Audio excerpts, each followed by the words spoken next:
Silence. And we're live, I think, anyway. No, we are.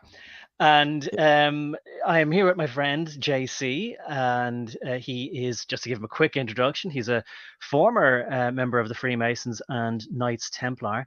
And then he had a conversion at least 5 years ago, perhaps 15 years ago, but it was a gradual thing. And he's now a member of the Orthodox Church of Russia outside of Russia. He is somewhat, I suppose, of an expert. I don't want to call anybody an expert. We've just had a conversation before we went live about how people like to think they're clever or experts, such as Neil deGrasse Tyson. It's just amazing to me how somebody like him is so pompous and so full sure of himself. I don't think he's actually trying to mislead or waylay or fool anybody.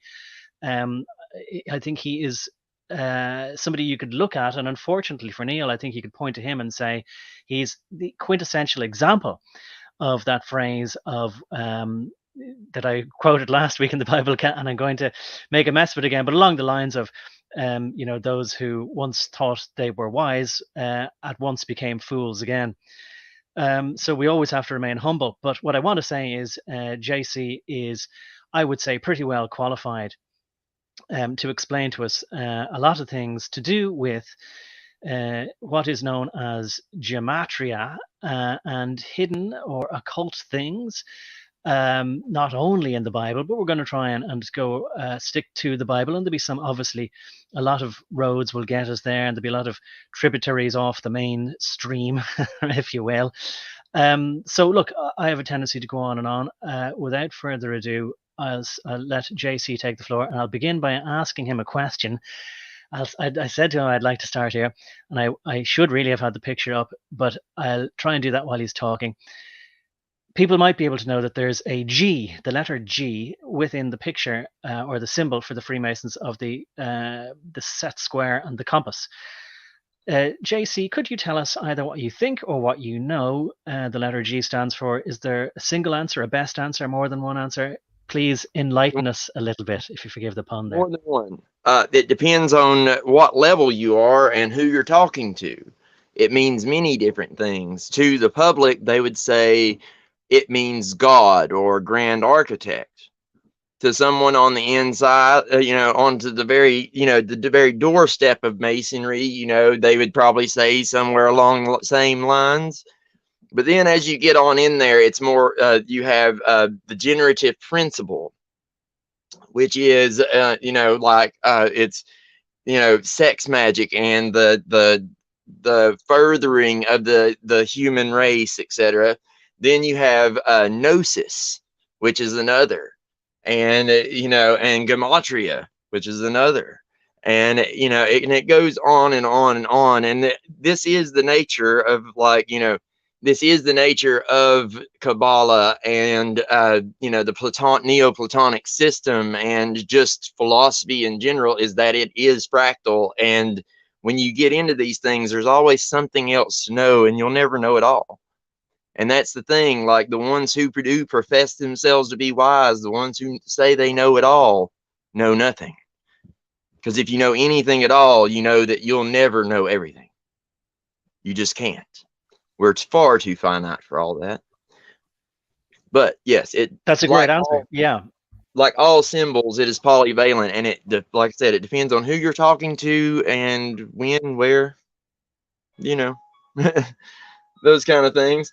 But I would say that the big G is like on the level I was at, like the big reveal is that it's gnosis, knowledge, intellect, the human intellect, the thing that will raise us above all others.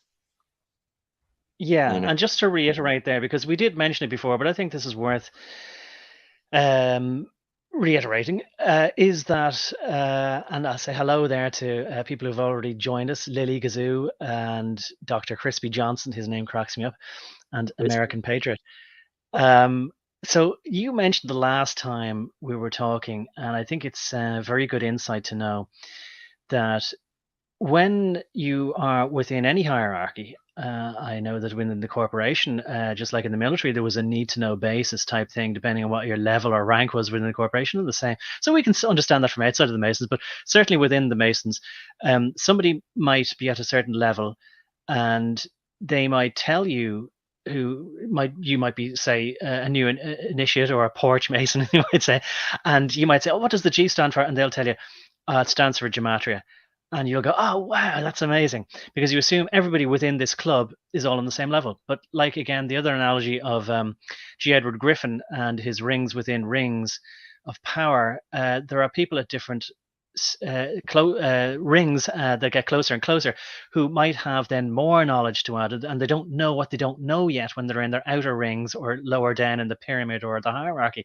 So somebody might be telling you, "Oh, it stands for Gematria," and somebody else might be saying, "Well, no, it stands for Gnosis," and they might not, neither of them might be wrong. And also, even if you suspect that one of them is trying to waylay you, mislead you, neither of them might be lying either, because to know that somebody is lying requires knowing their motivation and their intent, and knowing what they know. So they might not know that they're wrong. Isn't that right? That's exactly right. And there's a reason that corporations and the military and all these things are like that, because they're built on this system. It wasn't until the Renaissance and after that you started having organized standing militaries and all these kind of things that we know today.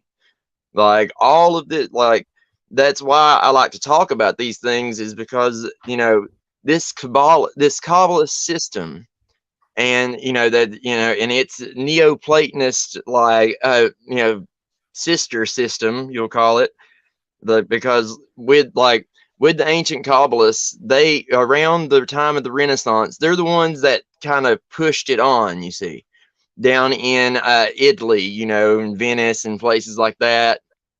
They were pushing, they started pushing Kabbalah out into the public. And as they did, for forever, Europe and just the world in general had ran on Aristotelian philosophy. Well, around the time of the Renaissance, you have Aristotle falling out of favor, and the Kabbalists started saying that he had misinterpreted his teacher Plato's teachings, and it was Plato who was speaking the truth. And they say that Plato went to Egypt and learned from the students of the prophet Jeremiah. And the Kabbalist teachers say that he was speaking, Plato that is, was speaking directly from the lips of the ancient Kabbalists without blemish, which is a very high honor to be given, which is why the Kabbalah system, the Hebrew Kabbalist system, and the Greek Neoplatonist system were combined in the Renaissance. They were homogenized. And, that's why there's a little bit of confusion. And that's where we come back into Gematria. With Gematria, there are more than one system that you can use. You can use the Hebrew alphabet system, you can use the English alphabet system, or you can use the Greek alphabet system. All of those are valid. And it just depends on what text you're reading and trying to decode on which one that you would use. And some Masonic ciphers would actually use, several. And in order to encode things further. So, they might have their message that they're trying to write, and it says something in English. So they'll convert it over to Greek and then encode the Greek phrase. So not only would you have to know how to break their cipher, but you would also have to know Greek as well. You see what I'm saying? It's a way to transmit information without people knowing. Yes, indeed. And yeah, carry on. Yeah. Well, and that's really what letters are. When you think of what a letter is, it's a container. It's a container for energy and a transmitter of knowledge. It's a symbol. It's just a symbol. When you carve it into stone or you write it onto a piece of paper, it contains the energy of the person who's writing it. If I write something down and it says attention in big bold letters with exclamation points after it, and it sits there for 1,000 years, somebody who comes along that can read that will instantly get what I was trying to tell them. Thousands of years later, like they'll that impression of that, like that danger and that imminency will like be transmitted to that person. It's a mystical thing. Letters contain energy, energy that's given to them by the person who's writing them. Well, again, as so often is the case, I want to ask you two questions simultaneously, but I'm going to try and remember what you just said there and come back to it, because I don't want to sort of quickly breeze over another very important point there you made just a few sentences back, which is the point that in Hebrew and in Greek, there was a fusion between the two, and I suppose just to put it a slightly different way, in more ways than one, there was a mutual interchange of information and cultural ideas. And in addition to one of those things, I suppose, was that they made no distinction between their alphabet letters and their numerals, figures, or digits, I suppose. Like there's lots of different ways of describing what our numbers as well. So there wasn't a distinction between numbers and letters. And again, like I'm ignorant really on the history of it, except to say that I think that I know that our own numbers come from Arabic numbers. And so there must have been at some point in our history a distinction made between our letters, which came from sort of Greek via Roman, and then our numbers, which came from Arabic. And so maybe that's why we thought of them as being distinct. But to the Greeks and the Hebrews, numbers and letters were interchangeable. Is that right? Yes, to like very much some degree. I mean, yes, they like in some cases they can represent different things, but in other cases they can represent the same thing. And another really important part to this is the fact that when God created Adam, he gave him the power to name things. And within, like when you're speaking the Hebrew language or writing it, within the letters of the word are contained the description of the thing that the word describes. So if I write the word, if I write the word man in Hebrew, the individual letters that make up the word man will describe what I'm talking about. So those individual letters each represent, three individual parts that describe the man himself. You see what I'm saying? Does that make any sense? Well, let me check, because I think what you're saying makes it's sort of so much sense that it's profound, and it makes sense in several different ways. And maybe I'll say again what I think that I understand, what I think I know, and put it back to you. So, not only do the letters, so in English, we're just used to the letters giving us a guide as to how to pronounce something, and then the words that we say make sounds coming out of our mouth that conjure noises that equate to an idea that we hope we recreate in somebody else's mind, a concept, abstract or physical. Whereas with the Greeks and the Hebrews, their letters correspond to numbers, such that it's not just, we might tend to think of a lot of our names for things just being arbitrary, like we'll call a cow just because, we'll call grass just because, and we'll just remember when we make that noise, that's what that is. Okay. Whereas rarely are things actually just arbitrary, and they certainly weren't in Greek and Hebrew. But more than that, the numbers said something about, so the numbers of each letter said something about, described the characteristics of this thing. And indeed, I'm going to say from a different way, just the shapes and the letters of the signs, the symbols, the sigils, the glyphs, the graphs, the graphics, the logos that we're looking at, all these different ways of saying, they're not just letters, they're drawings. And maybe we'll get into that in a way. So we're all used to drawing stick figures when we were very little children. And that's kind of like how their alphabet started maybe as well. What about that? Yes. Well, see, like if you notice, like with numbers, like one of the ways like that like they've kind of come out is like if you look at the original number 1 in that Arabic system and the original number 2 and 3, you'll notice that, like, okay, if you put, like 3 dots and you look at the number 3, the original number 3, which looks like a W turned on its side, it's got 3 angles. 1 has 1 angle, 2 has 2 angles, 3 has 3 angles, 4 has 4 angles. So they're counting the angles within the, like, they're showing you the angles within. So it, like, this is what I'm getting at, I guess, is that all of language, and this goes back to where the left are making the mistake of thinking that language is just this arbitrary thing, because it's not at all. When you go back, see, to the Kabbalists, Hebrew is as close to the original language that Adam spoke as you can get. And the closer you get to the lost word, the original language that all of humankind spoke, the closer you're getting to the language that God used to speak the universe into existence. And it's one of those things that, like, from their perspective, that all languages, and from my perspective, pretty much all languages developed from the same root.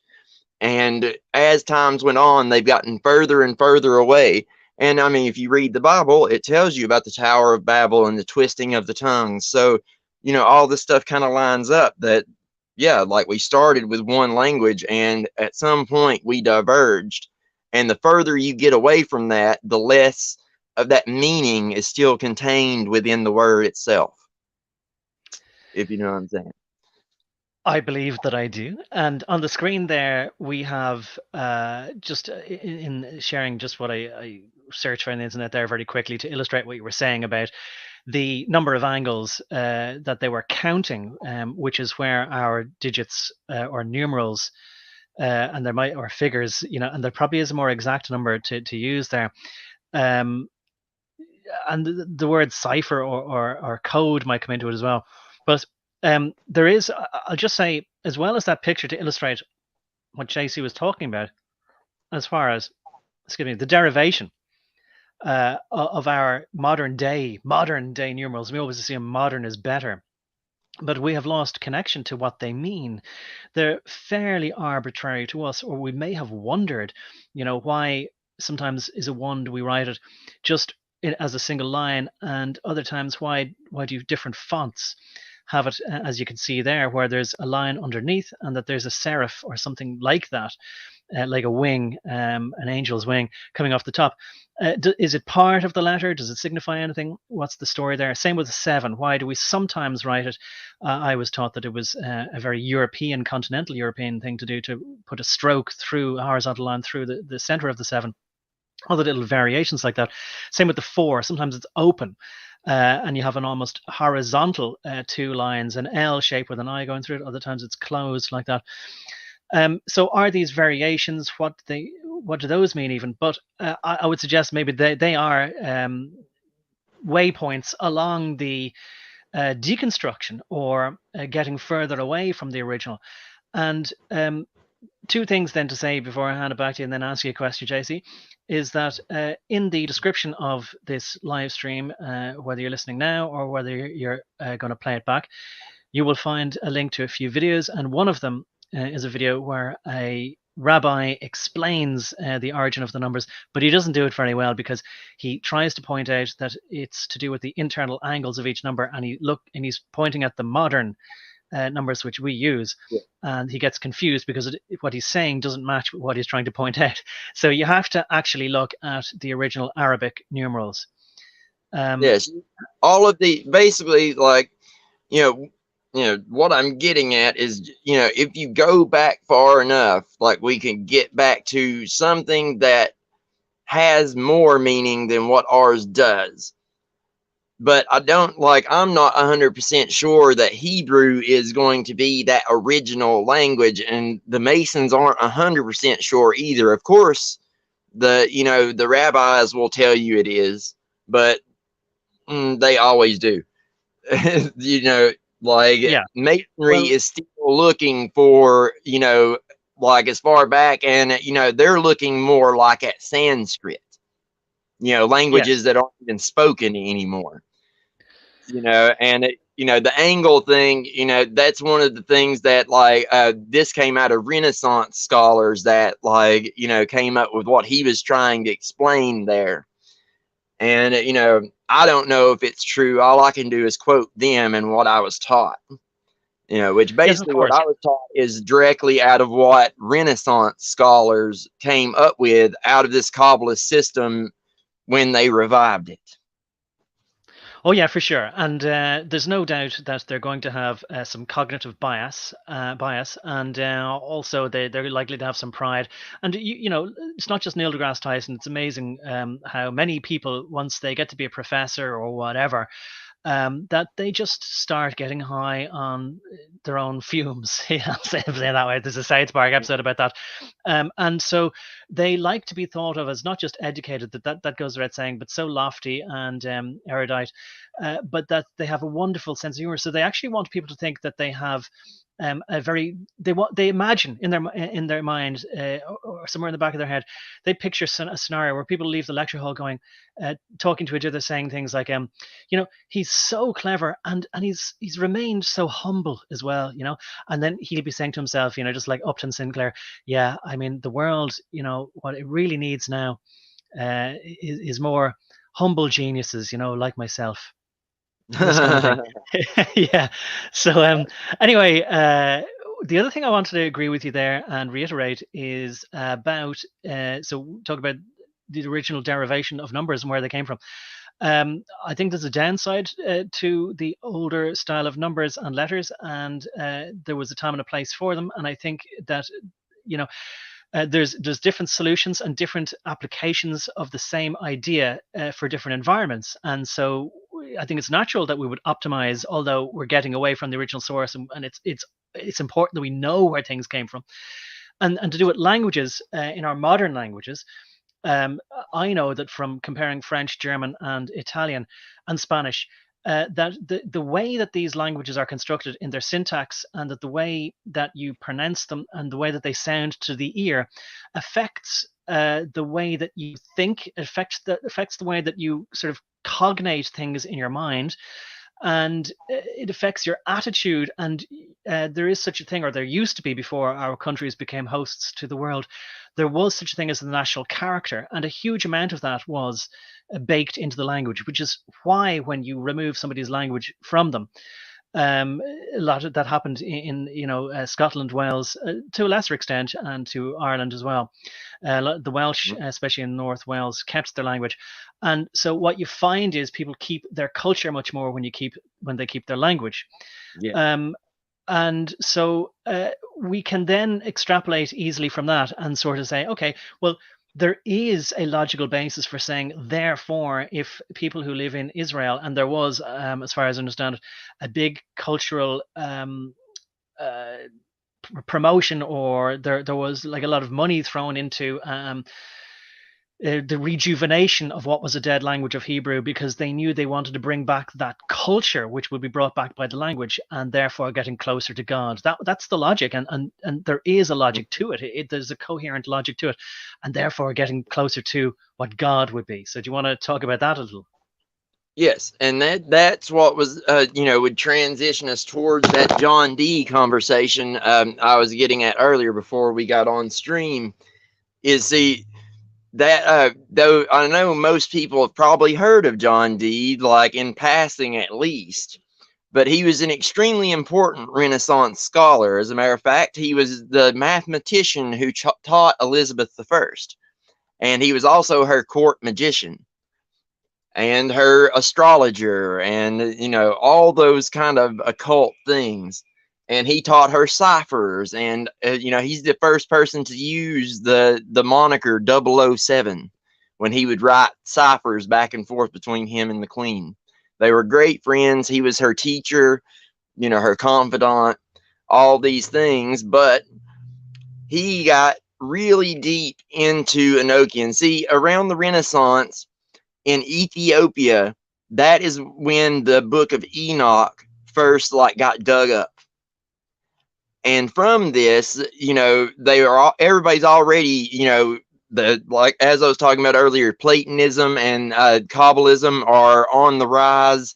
Aristotle is on the outs.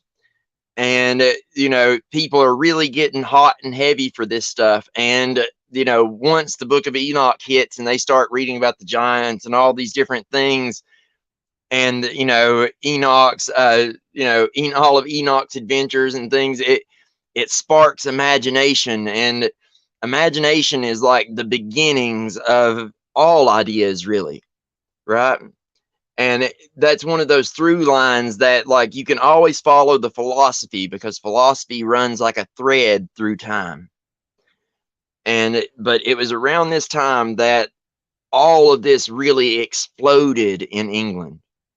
Exploded, and that's what would lead to people like Isaac Newton and Ben Franklin and all these people that come out of that school of thought. Without John Dee, none of this stuff would have happened, I don't think.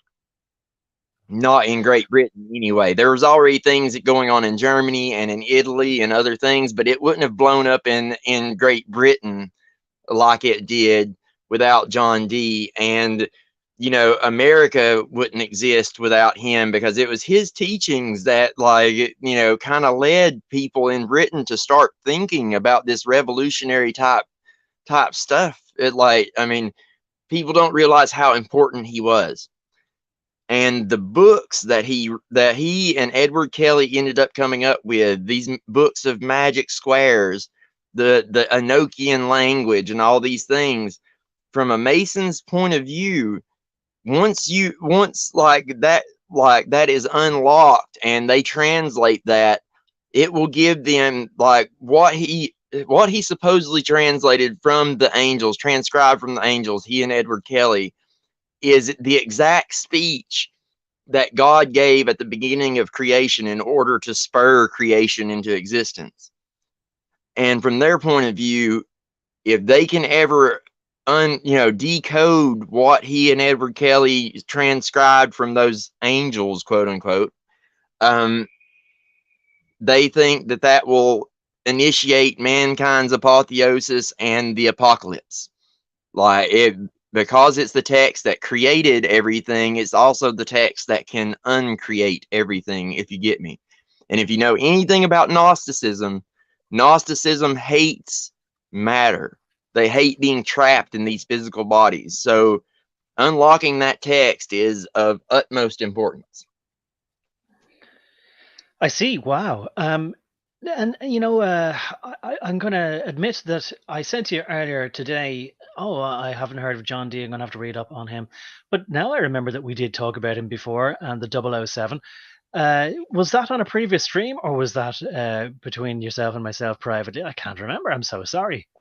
I think it was on stream, but either way, yeah, you do now remember him, like I said, he's an extremely important figure, so I wouldn't forget him. Yeah, I'll try not to again. I won't make that same mistake twice. Sounds like a James Bond film, 007. Don't make the same mistake twice. Doesn't it though? But or never say never again. Can I ask you then? Well, look, again, if I'm saying that the Hebrew, or the people who wanted to rejuvenate or revive the dead language of Hebrew, not only so that they could themselves get closer to understanding the mind of God, because just to reiterate, I was never much of a cunning linguist, but I used to speak French pretty well, and it's only recently that I've enjoyed sort of picking up some Dutch words, like Afrikaans words, Dutch words, German words. And I suppose in school I did a bit of Latin, and so remembering a few of those words and piecing it all together. When you can see, I mean, back when I was a kid, I didn't see the point in it. What's the point of this? Although I didn't dismiss, I wasn't a utilitarian, let's say, but I didn't think that it was vital. And I did, even then, it was less so than now, but I could see that English was the international language, certainly in the Western world. So, like, what's the point? Just, the Germans and the French and the Italians just ought to learn how to speak English. But the point is that if you don't speak a little bit of German or French or English, sorry, German or French or Italian or Spanish or whatever, you're actually at a disadvantage because you then cannot understand the way that they think. You can't anticipate them. And of course, if somebody is your enemy, you want to understand how they think. If you want to ever have the upper hand, you want to understand how they think. So this is the kind of yeah, so I'll ask you the question and hand it off to you. So because there's a logic here in what they say, it actually makes sense. I agree with what they're saying. They perhaps feel that if they understand the language of God, the language that God spake when he just said, let there be light and so on, and there was, they want to have that power if they can understand how he thinks and the words that he incants. Is that right? Oneness with God is the way they put it. They want to take everything back to the Ein Sof, to where things were in the beginning, where we were all one with God. And that's where I would get at that triple tau. You remember the triple tau symbol I sent you? Yes, that one. And see, John Dee left a lot of, he and all of these Renaissance scholars and nobles who subscribed to his belief system were all speaking a secret language to each other, and it's in Shakespeare as well. And he left a little coded message where he talked about the quatern is within the triple tau, and what he means and he called the triple tau the key. And what they mean is when you take that triple tau, you see all these angles right here. Well, he talks about the fourth T. Well, do you see 3 T's there? Like, you can see the 3 T's joined together, right? Well, sorry, I was muted there, but I think that I'm going to say that it's because we don't expect to see it a certain way. It's like a little visual puzzle, isn't that it? Yes, it's An exactly that. orientation of the See, the 3 T's would represent what everyone would think to be the Trinity, right? Mhm. All right. Well, and what John Dee called it was the Ternacy, all right? Well, the quaternacy is hidden within the ternacy. That was the clue he left, right? Well, if you look at these 3 T's, you can actually get a 4th T from the center. If you just drag that little center bar and that little upright down, you all of a sudden get an even barred Templar cross, don't you? So, and I mean, just to check my answer here, so am I making basically an upside down T opposite the T that's in the sort of normal orientation as we would see it? Am I seeing an upside down T? Is that what I should be looking at? Yeah. Yes, you can just drag it straight down, and it would just make the the 4-way even barred Templar cross. And what that is a representation of is, see, they believe, like the Kabbalists, that you have the 3 pillars of masonry, or the 3 pillars of the Sephirot, right? You have like the center pillar, and then you have mercy and severity, right? Mm-hmm. Well, I didn't know that these were the 3. What did you say, tenets, or what were they? 4 tenets? the 3 they'll call them the 3 pillars. 3 pillars. The 3 okay. pillars.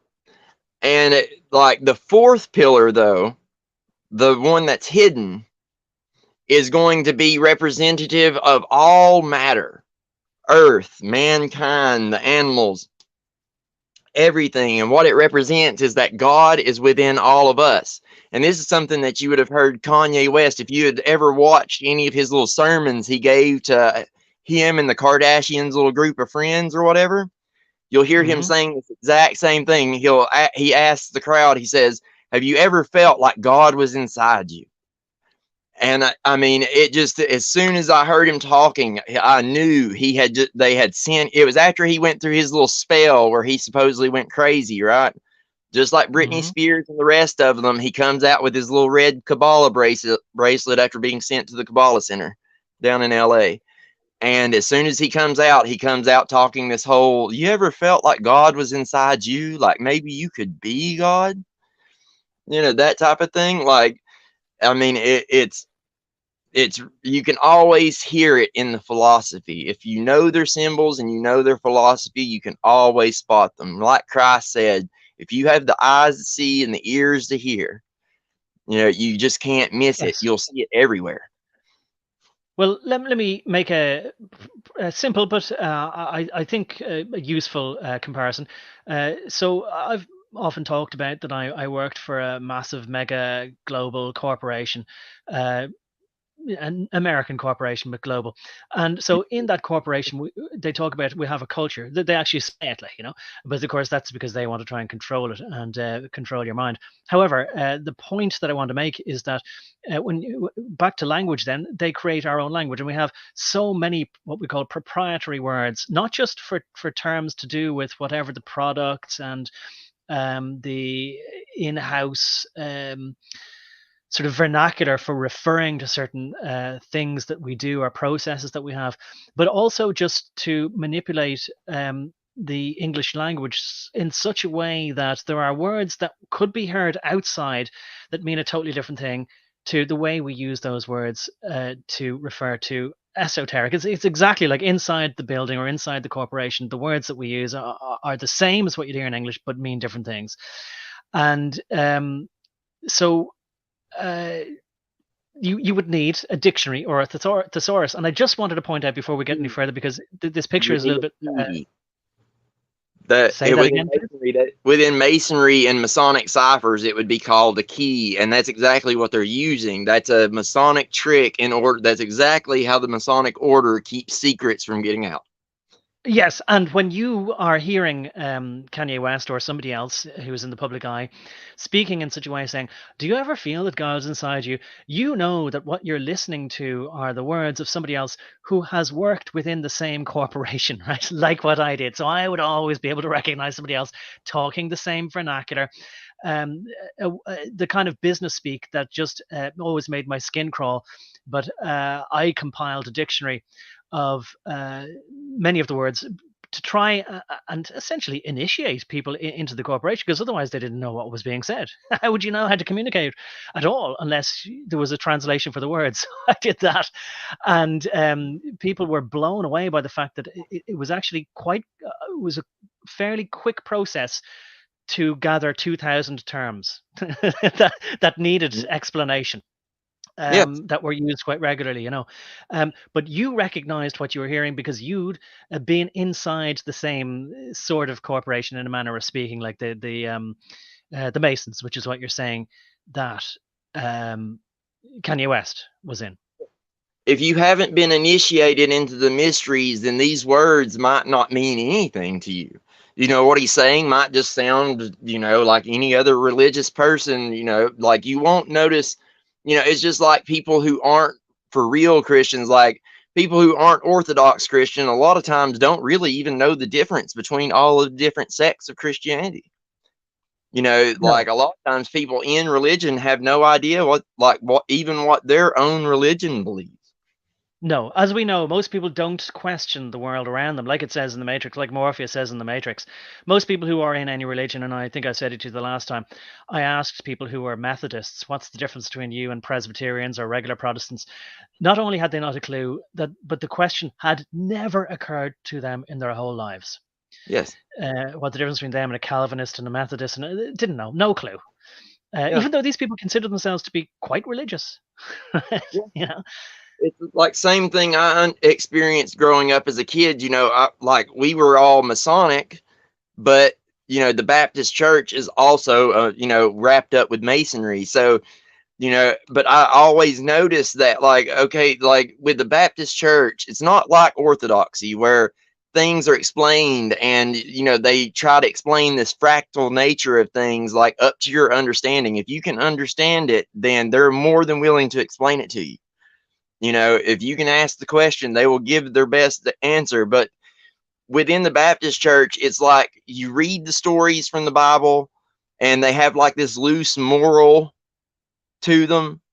And you're just supposed to take that moral and apply it to your life somehow. Like that's pretty much like how, I was brought up in the Baptist Church, and it didn't make sense to me. It's like, okay, the Bible's talking about all these rituals and the different things, and certain prayers that you have to do a certain way, and fasting, and there were all these aspects to religion that were missing.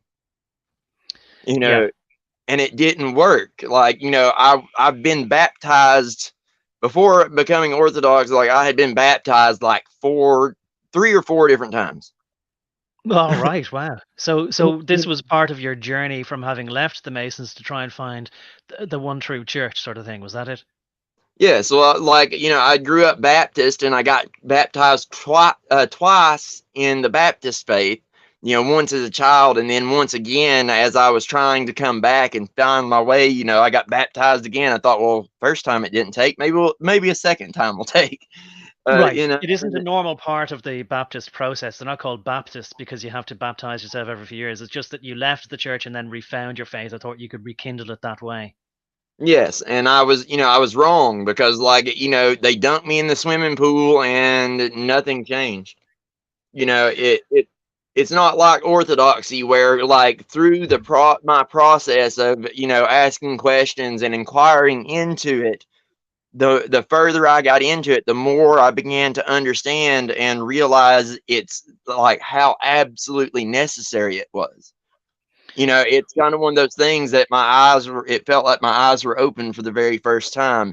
And it was incredibly different from anything I had experienced within Masonry, or within, the Baptist church, or Presbyterianism, or Roman Catholicism, all these different things. None of them worked. Hmm. Right. You know, Yeah. Well, I mean, I suppose, look, that's another thing then to sort of say, like, that there is.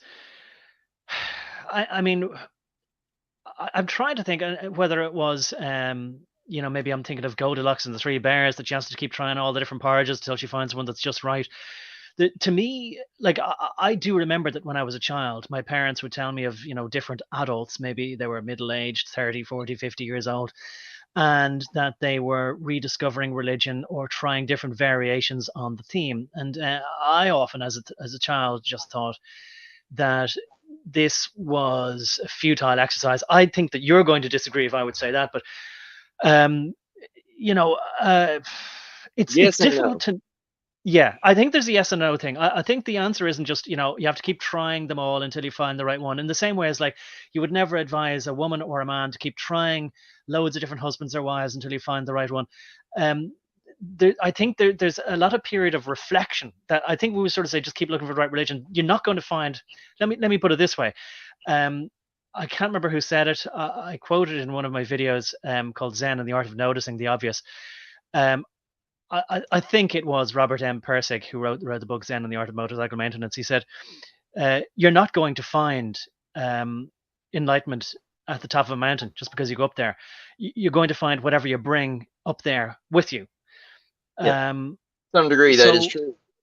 yeah, so I think joining any church is not just going to suddenly give you inner peace and enlightenment and a path to the Almighty and all this kind of thing.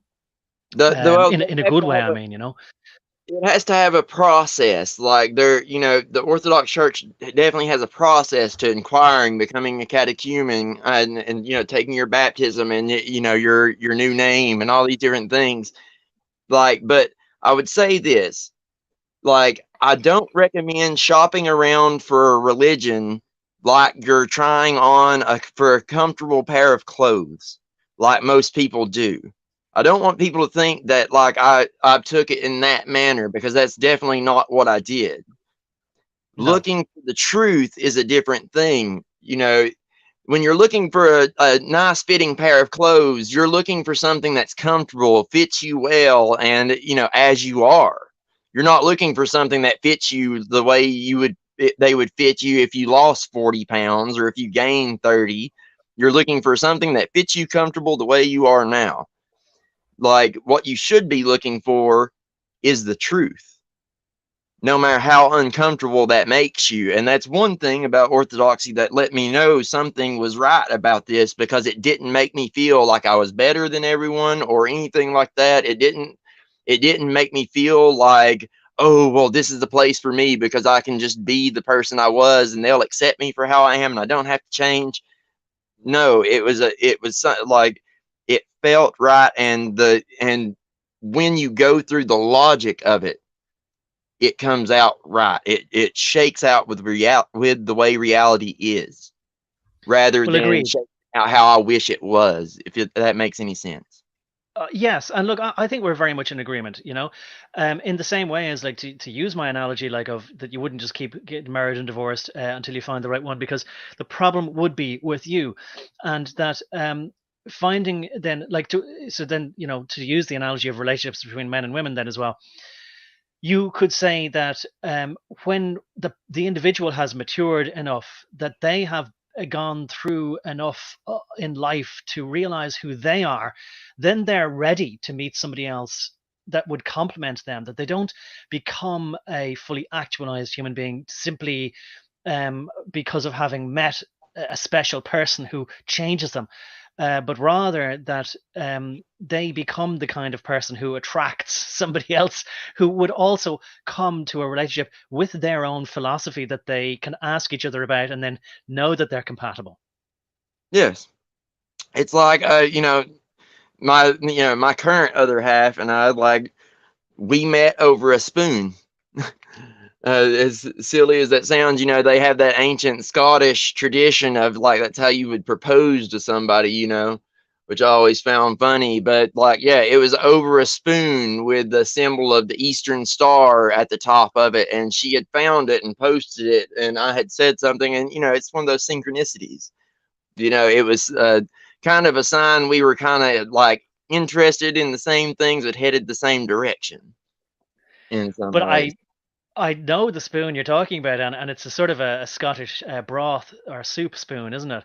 But Mhm. you took that to mean that she had been a member of the Eastern Star and Or had been on a knew path. of it and, like, would understand at least some of what I was laying down. Yeah. Yeah. And just I suppose I can't say that I always knew this. There was a time when I hadn't heard of the Eastern Star, but it's the female equivalent of the Masons. And typically, as I think you explained in one of the our previous conversations, they would sort of groom the girls in the same way as maybe like in England of the last century or only 50 years ago, the women would have gone to finishing schools to make sure that they were ready to make their debutante at the promenade ball and come out into society and look for a suitable husband who would have been educated, brought up in the same kind of ethos. Well, there's a few different ways like it happened. Normally, an Eastern Star witch is either going to be one of, like, three things. She's going to be either the daughter of a Freemason, the wife of a Freemason. Well, I'll say four things: the sister of a Freemason, like, which also falls under the daughter thing. That's kind of a double deal there. And there's one other way, and that would be like, okay, every so often, they used to be like every 4 years or so, they would have like the big Rosicrucian gathering where everybody would come, and that's where, like, that's when new masters would be given their honors, basically. And for this, kind of like you can kind of think of it like like the high school dance or something. Like, you got a prom queen and king and all this kind of stuff, and you would bring dates. Well, for that event, if you don't already have a wife, you can bring a girl, or whatever, with you. And if she's interested, it is possible for her to get initiated that way. But for the most part, it's always going to be the wives and daughters of Masons in good standing. Right. Yeah. And I suppose like it just makes total sense. Like you wouldn't want to have a wife who just couldn't understand anything you were talking about, even though you'd obviously not betray secrets of your brotherhood, but you'd need your wife to be sort of on the same page. Yes, like, relatively. I mean, especially when you start getting into the religious aspects. If your wife is super religious, you're going to have some serious problems once she finds out, like, what you're really up to. And just different things like that. It's like you were saying, it's just another way of keeping the secrets within the circles that they're supposed to stay within. Just more compartmentalization and fragmentation of things to keep the overall picture from being seen. Yeah. Now, I kind of want to slightly get back to what we're talking about here, because this, it's possible that people would be listening to this only, and or at some point maybe in the future only listening to the audio, and so we got to then try and just state things that might not be seen. And just getting back to the triple tau, I just want to explain something about that, because again, I didn't know this until fairly recently. I didn't learn Greek in school, although I think some American people did in as part of normal schooling, just in high school.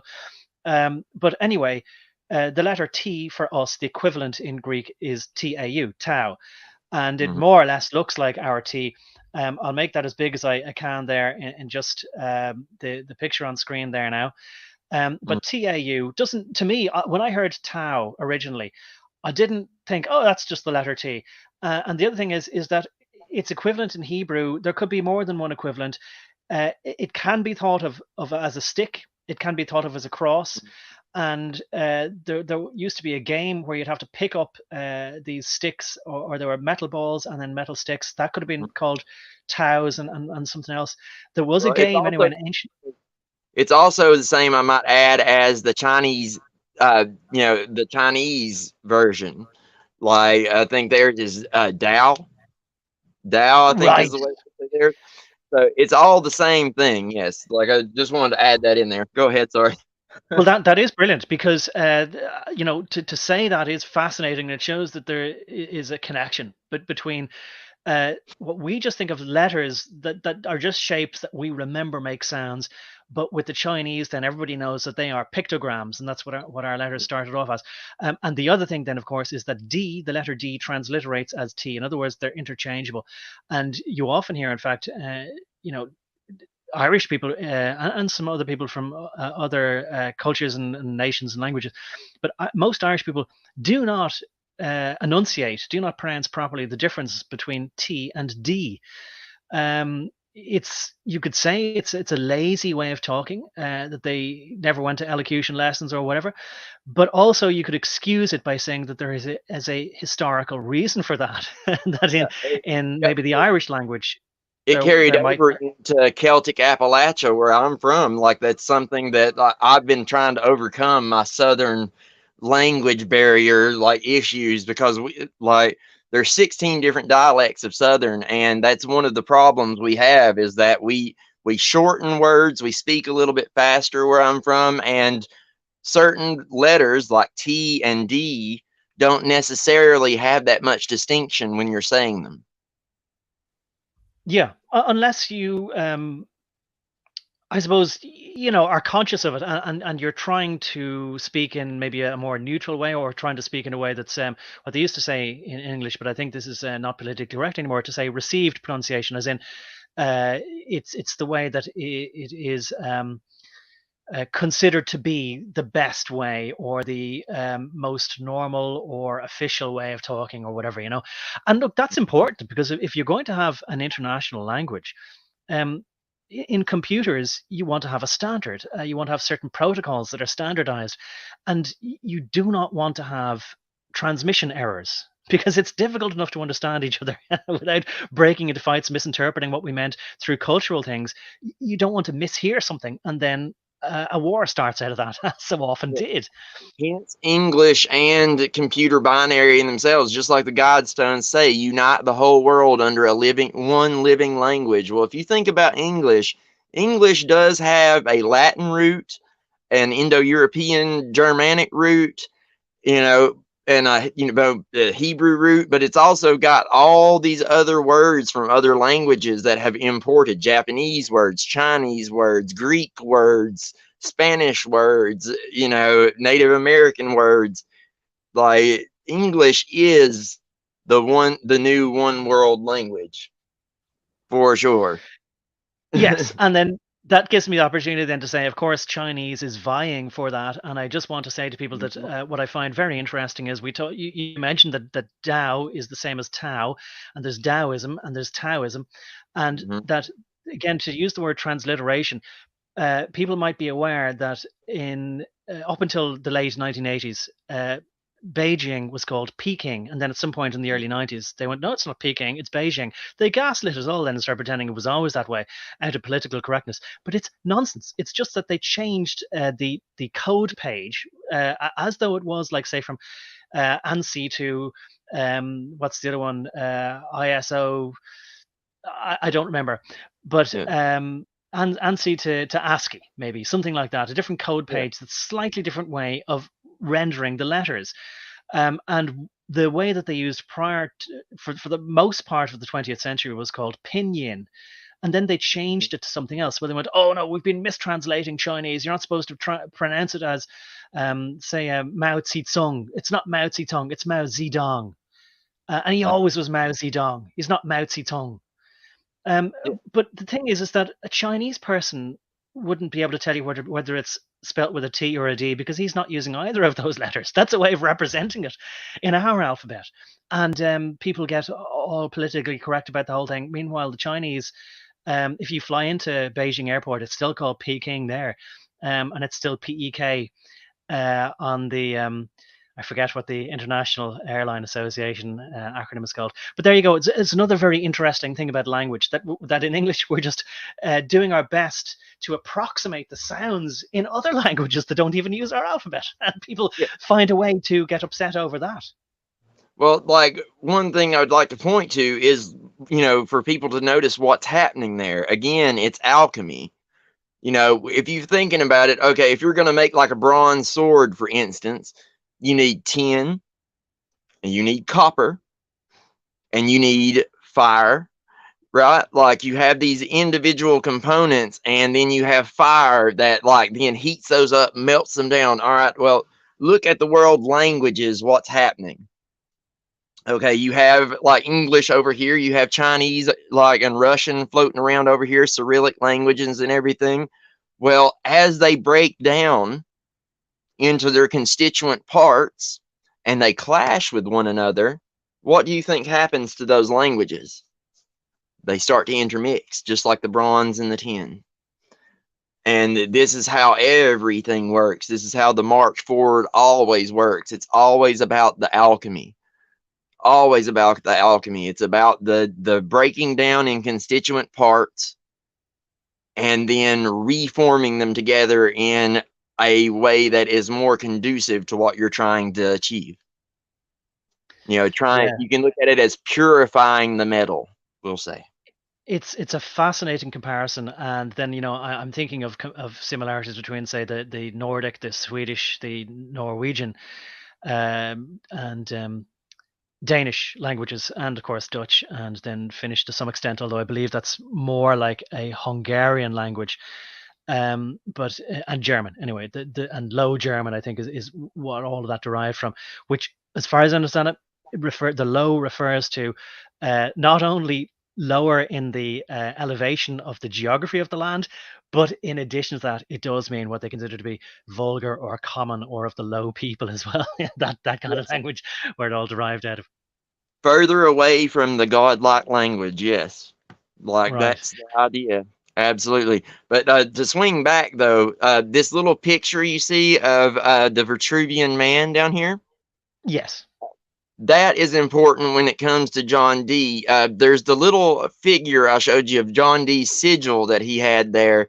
That little 4-part sigil. Looks like a little man with horns.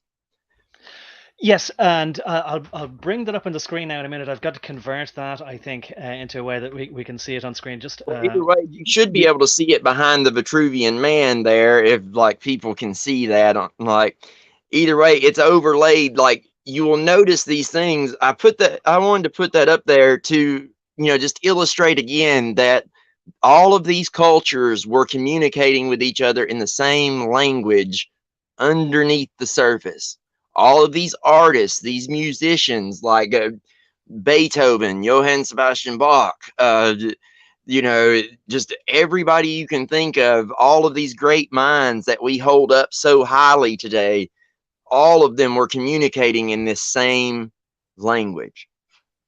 and they were talking back and forth unbeknownst to anyone else. You know, anyone else would read it and see nothing, but they could decode it and, you know, send messages back and forth to one another.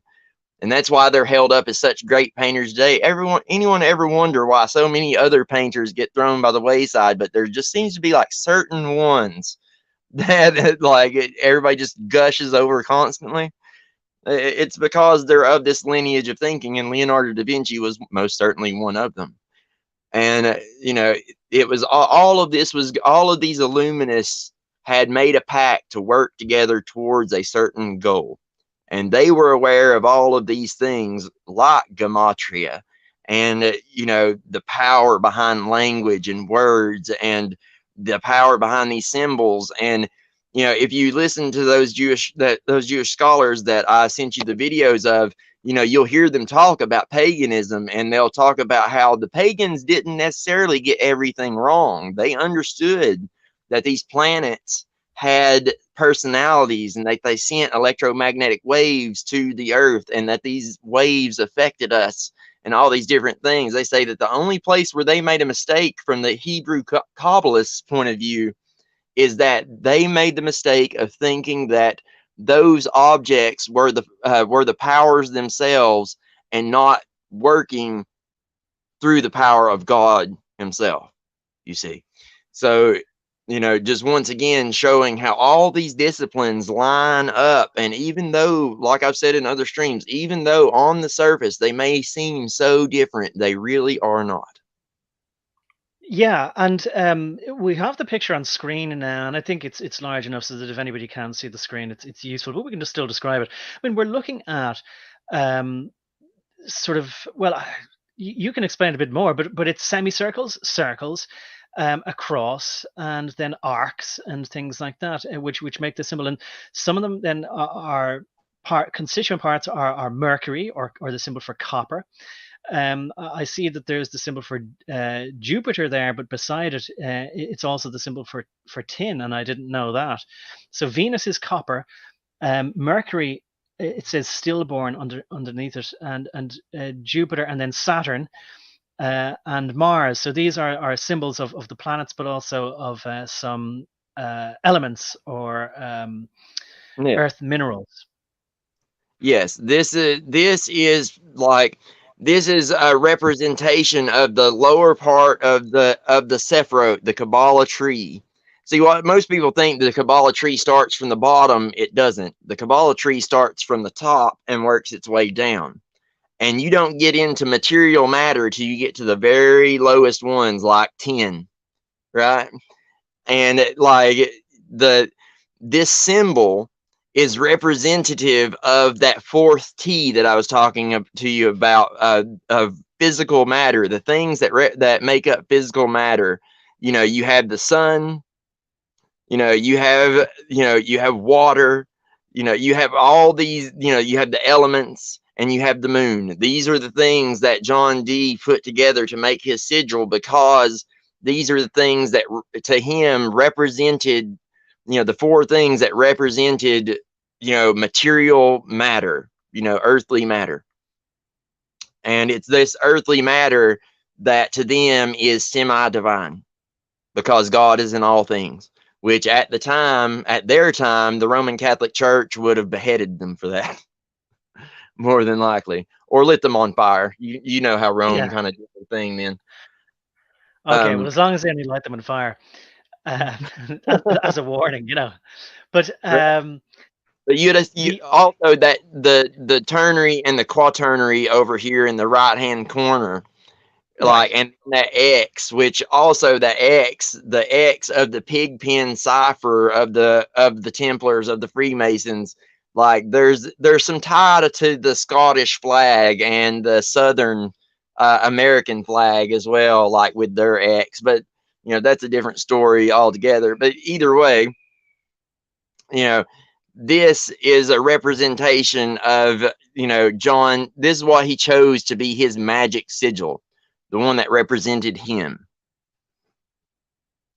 And you'll see that, like, the people, his followers, such as Leonardo da Vinci, like in that little picture, you'll see that this symbol and the little symbol up there to the top left hand, where this symbol's inside that little circle with all the little lines there, you'll see that lines up with the Vitruvian Man perfectly.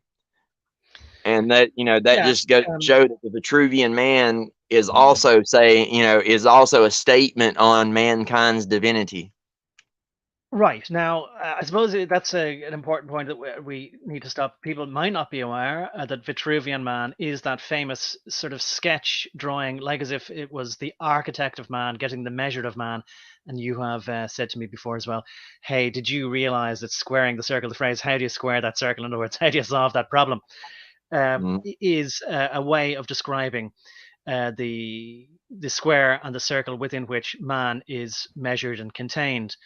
Yeah, man as the circle is the unhewn stone, the raw stone that hasn't been cut. And once you go through masonry, you become the cube, the perfectly cut square, the God man. Right, I see. Well, now there's a picture on screen anyway of Vitruvian Man. It's said that Leonardo da Vinci drew that with his, the arms of the extremities there. So it's not just a doodle where he has to draw lines to get the proportions correct. That's the way a lot of artists would think about. No, he's saying something there, isn't he? Yeah. All of these artists were saying something. None of it, it's just like in Eastern Orthodox church art, in our icons. All of those icons are filled with symbology. They're telling a story every time you look at them. To us, those icons are just another form of letters or numbers or anything else. It's just another symbol that contains information, and the story of that saint is contained within that icon, if that makes any sense. Well, it does, and so what it is it's a suitcase of information. It's not to us who just know the English alphabet A B C D, and I was nearly going to sing it there, but we all have that experience, and in all certainly Western worlds of singing that when we're at first in school learning our ABCs, but nobody ever tells us where these letters came from. Although they might say something like, "Think of the letter A like an A-frame ladder." But usually they just say A is for apple. And I would suggest that both of those things are relevant, because you could picture a tree and you could picture the letter T as a tree, and you could picture an A-frame ladder beside it, and you could picture an apple falling from the tree. But they never say to children that it actually represents those things, or that there's a story contained in it. But with all the signs and the sigils, which that fellow, what's his name, that did all the lectures on the Masons used to say, if you could read the sign, Manly P. Hall, if you could read the signs and the symbols, then we would all understand what's going on in the world. Isn't that right? Yes, that's exactly right. And that's just part and parcel to like what I'm trying to do here, and put everybody in the mindset of our ancestors and what they were thinking. And without getting into their mindset, people will never be able to make sense of any of this. And it's one of those things that I like I was telling you before, like I'm afraid to some degree that by revealing these things, I could inadvertently lead someone down the path of messing with this stuff. But at the same time, I also realize that if I don't reveal these things, people will never understand. And it's absolutely vital to people getting this stuff and learning what it's about, so that we can actually get together and do something about it. And there's a reason they don't teach the trivium and quadrivium like they used to. I mean, you know what the trivium and quadrivium is, the arts, all the classical things that you used to be taught in school, geometry, mathematics, algebra, like all that stuff, music, and, No, I didn't know that it was called that, but I suppose it sounds like it's the equivalent of what they jokingly said were the 3 R's: reading, writing, and arithmetic. Yeah. Along those lines. You should just type it in up there, and and because there is a point I would like to make about that as well. The trivium and quadrivium goes right back to what I was telling you before about the trinity and the quaterni. Notice it's that 3 and 4 again, right? So again, it's in levels. You get the first 3 and then you get the next 4, right? And learning these things, these are the compartmentalizations that were made of the arts and of the Kabbalist process. So this is what the Renaissance scholars broke things down into in order to turn it into basically a lesson plan for the masses in order to illuminate everyone. Because their original intent around that time was to endeavor to illuminate the entire Western world. Yeah, I see. Well, I have the quadrivium there. There's a lot of pictures that go along with it, and so I'll just maybe read the beginning of it there of the Wikipedia article. This is from the time of Plato through the Middle Ages. The quadrivium was a grouping of 4 subjects or arts: arithmetic, geometry, music, and astronomy. And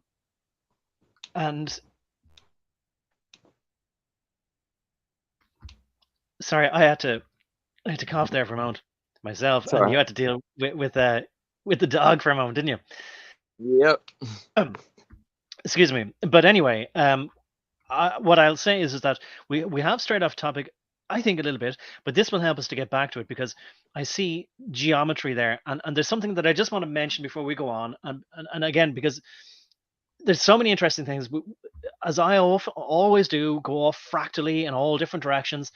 But there's something that I just want to say for anybody who is listening and can't see, or somebody who can see the screen but just can't make it out, that there's something important in this small pictorial representation of the triple tau, although it's really quadruple tau, is that it says clavis ad thesaurem. And I want to say that, to me, when I although I did Latin in school, I didn't remember the word clavis, but I should, because it'd be a common one, and it means key in Latin.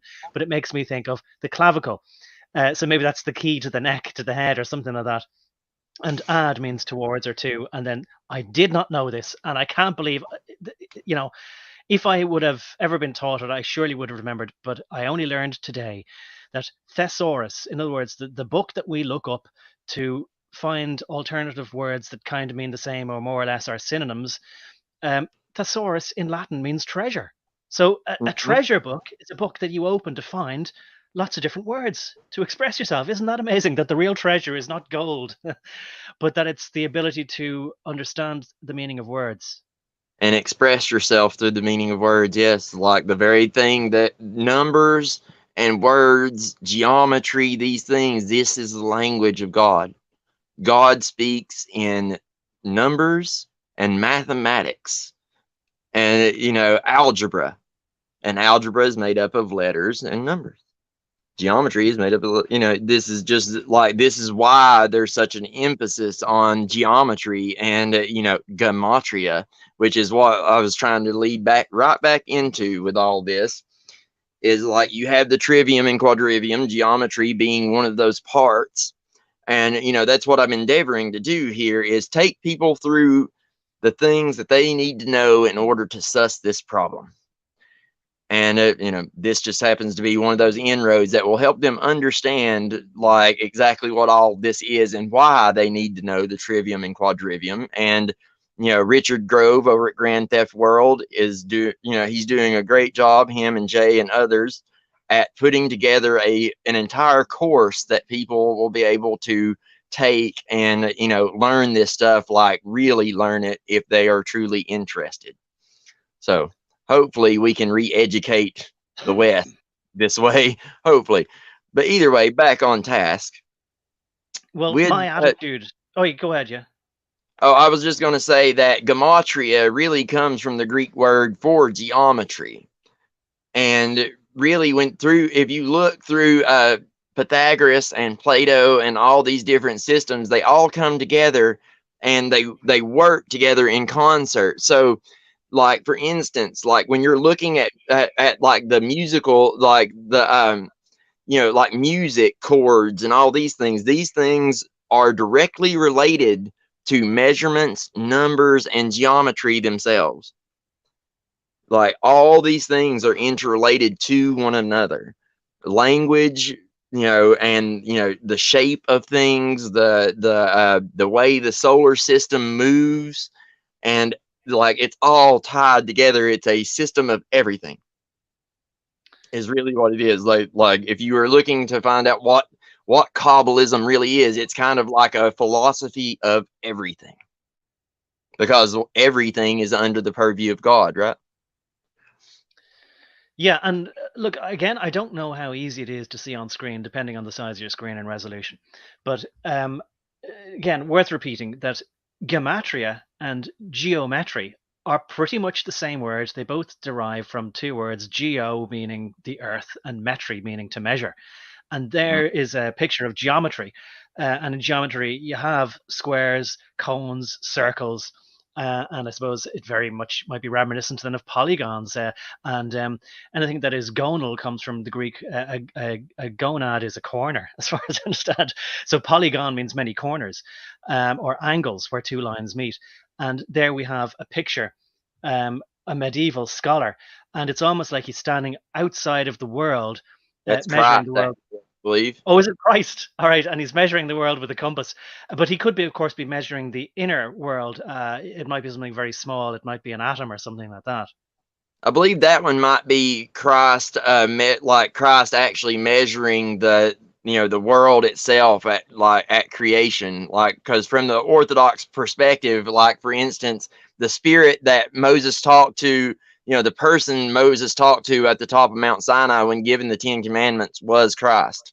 The person that Adam walked with in the Garden of Eden was Christ. Christ is the form that God always incarnates himself as. I see.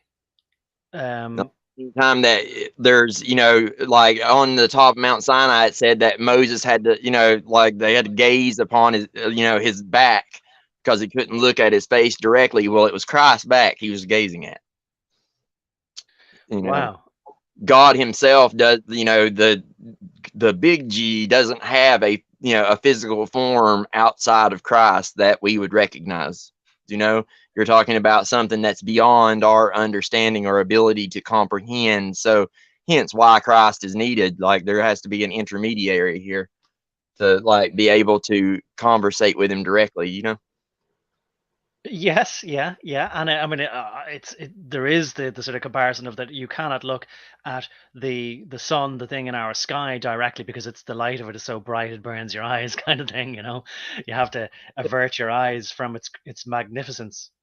Yeah, and hence like Christ's face was equated to the sun. It shone so brightly as the sun, I do believe is the quote. Right. So that is all wrapped up in it. Is it a metaphor or is it literal? And what It's I'll both. say, yes, I was It's going to say, well, let's say both, because we have been talking about other things that are both metaphors or allegorical, but also literal. And I think that there might even be a universal rule where you'd have to go a long way to find an exception to that.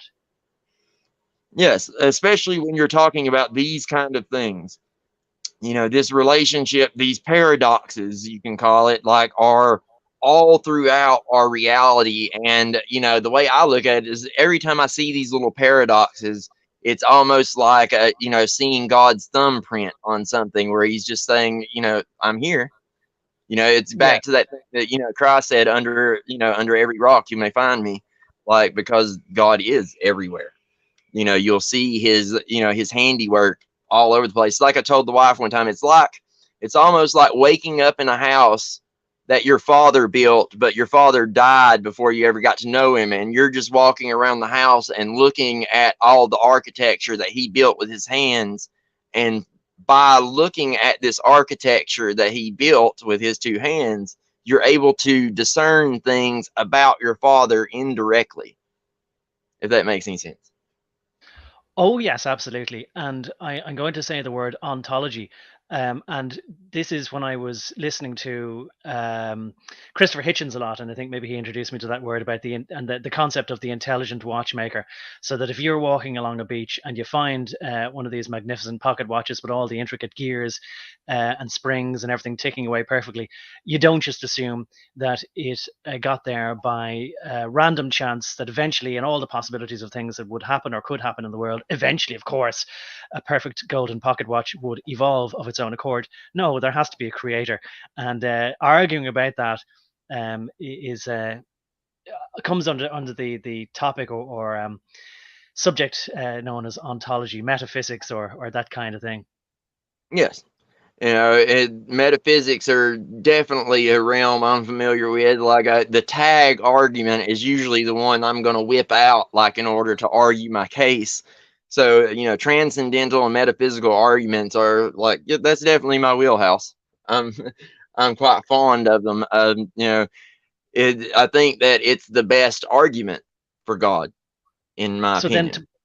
right. So then, to put a fine point on it, not only are we saying that when we, I think I'll quote one Ronald Reagan, who said that looking around at the beauty of nature and the spectacular nature of nature, um, and then just assuming that nobody actually created it, is a bit like being served a magnificent 5-course meal and just assuming it came out of the kitchen, but there was no chef in there at all.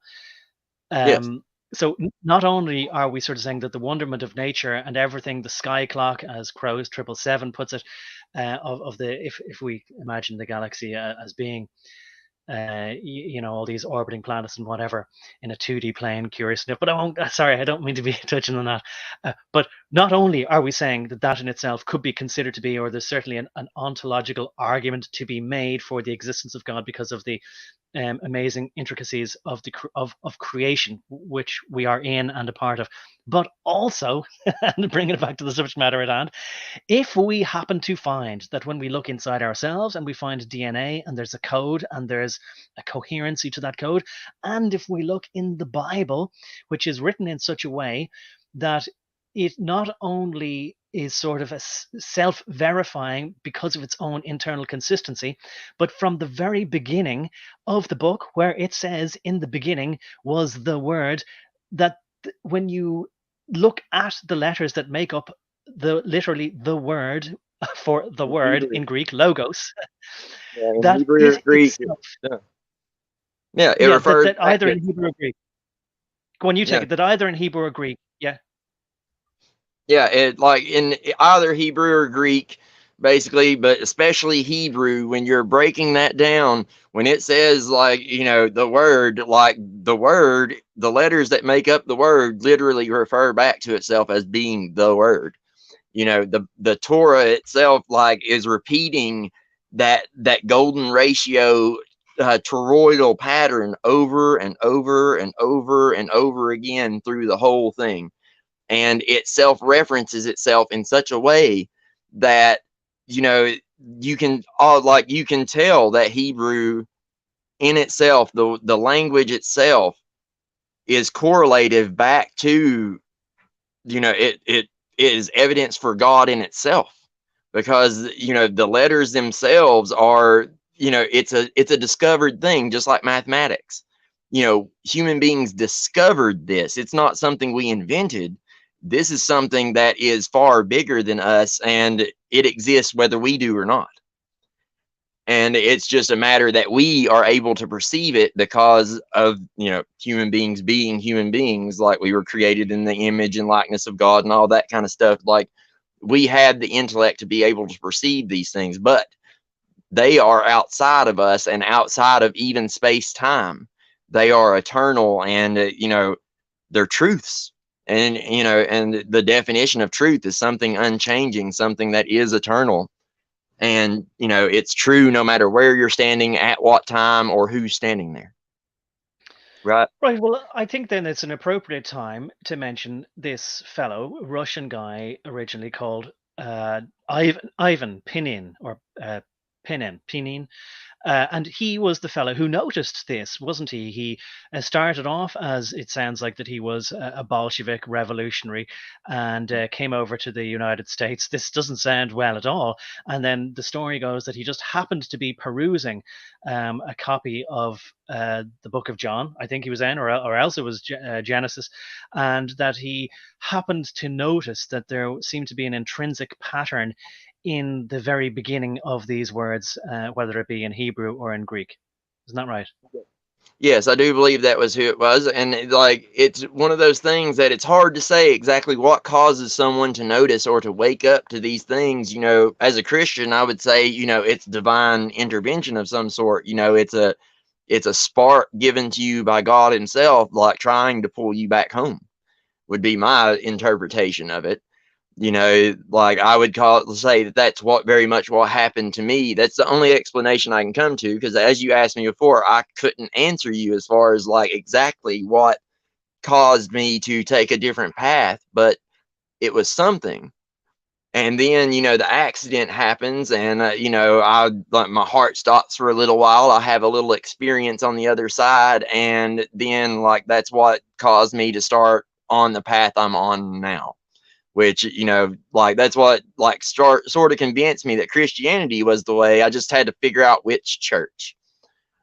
you know but it's one of those things, like in Orthodox we'd call it logos spermaticos, where basically it's basically logos, and spermaticos is basically exactly what it sounds like. It's like it's one of those things where like this divine spark is just like spontaneously given to someone outside the church who might not even ever have heard of God at all. But for some reason, it's kind of like what the Hebrews were trying to say about Plato. Even though Plato was not a Jew, he was not Hebrew, he was not a Jew or anything like that, he was still divinely inspired, and to the point where they said that he was almost a prophet under his own intellect. So it's one of those things that this divine inspiration can hit you out of nowhere, and it's just part of the mystery. We don't know why it happens, it just happens, and it's in God's purview, not ours. Yeah, well, there I've put on the screen anyway what could be the visual representation again of Da Vinci talking, or not talking about, but putting forth the idea in the Sistine Chapel of God passing logos spermaticos, or another way maybe you could think of it is like the light or the flame of Prometheus, even the illumination of understanding, or the creation of an idea, which is the beginning, which is Genesis, and the sperm is like planting the seed. Yes. So logos is either an idea or an understanding or a symbol or a code, or many of these things. It's a suitcase full of information, and a lightning bolt from God comes down, strikes the earth, the Mother Earth, the geo that we measure in Gematria, and out of it is born David or Adam, or well, I suppose Prometheus in itself means the sort of prototypical man, doesn't it? Well, Prometheus, the Masons would relate Prometheus directly to Lucifer, the light bringer, the one who stole fire from the gods and brought it to mankind. And the fire is both fire, like actual fire, but it's also the fire in the minds of men. It's the intellect, the igniting of interest, of curiosity. It's like in 2001 A Space Odyssey, when you see the monkey pick up or the gorilla or whatever, pick up the bone and start bashing that cow skull with it. It was that moment of divine inspiration where he realized, hey, I can take this thing and make it do this thing. And then they figured out, hey, I can take those things and I can further improve them with these things. It started a cascade effect. Oh, and by the way, like I should say, as an Orthodox Christian, anytime I see that Sistine Chapel, it makes me queasy. Depicting God as a bearded old man on a cloud is a heresy. I just have to say that. Just to make that clear. He's not an Yeah, well, old that's man fair enough. on a cloud. Well, look, that's fair enough. But I think it illustrates your point that fire and light are neither good nor bad. It depends on the motivation and the time and the context and the place and what you use it for, and whether you allow it then to change yourself. A bit like technology now, that the internet, the very thing we're using, is a double-edged sword. And we've mentioned that idea before, that things in themselves are tools, but the tools can change man in the same way as like when uh, the what's on screen now is the opening scene from 2001 Space Odyssey, where we're supposedly witnessing on the planet Earth, and this monolith comes up, and the monkey then gets the idea, oh, hey, I can start smashing stuff with the bones of my dead ancestors or whatever, and going from there. But Well, he can see, use it for violence. the thing with the light, this illumination, you see, we call it illumined, with being illumined within the Orthodox Church as well. But see, there's a difference there. You see, like it's a difference in where you're getting the light from. Okay, you have the Garden of Eden story where like God always intended mankind to be raised to the level of gods with a little g, to reign at his side as his children truly in heaven with him, right? Well, we were in, you look at the Garden of Eden, like I look at it as kind of like we were in training. God was getting us ready to receive the light. But rather than getting our training and then receiving the light, Lucifer kind of plopped down and said, there's no reason for you to have to wait. Like, there's no reason. I'll take it back to an experience I had as a youngster. I was young and I had just gotten my driver's permit. And here in America, with a driver's permit, you can drive, but you're supposed to have your parent in there who has an actual driver's license in the car with you when you're driving, because you're not technically old enough or experienced enough to be out on your own, right? Well, what did I do? I decided to go out on my own anyway and nearly got myself killed. And I would equate this to the exact same thing that happened in the Garden of Eden that we keep recapitulating, that I recapitulated in that moment. It's mankind always thinking that I'm ready for the light now, that I'm prepared to get this light right now. I can learn it myself. I don't need anyone to guide me. I can figure this out. And it always comes back to that. And that's the difference between the illumination of Christ, or through Christ, and the illumination through Kabbalah and Masonry. One is guided by godly, by godly powers that intend to do good, and then the other intends for you to do it through your own intellect, which will then lead to pridefulness, and usually through the secret society will end up in corruption and then evil deeds. Well, look, I've talked about the tightrope, and of course we know the narrow path and this kind of thing. There is a fine balance in all things, and of course, you wouldn't give a box of matches to a child to play with, even though the child might say, "I can see no reason why I shouldn't be given those to play with."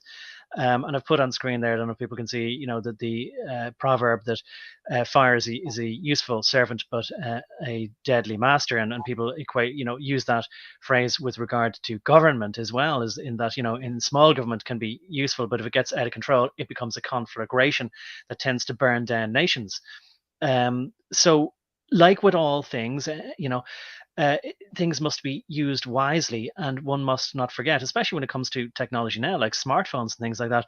If we outsource our thinking to computers and artificial intelligence, then we become stupider and we remove the human element from the equation, which is supposed to be the one sort of, how would you say, last resort of sanity. I forget what the actual phrase is, but a sanity fail-safe sort of thing that you would engineer into anything.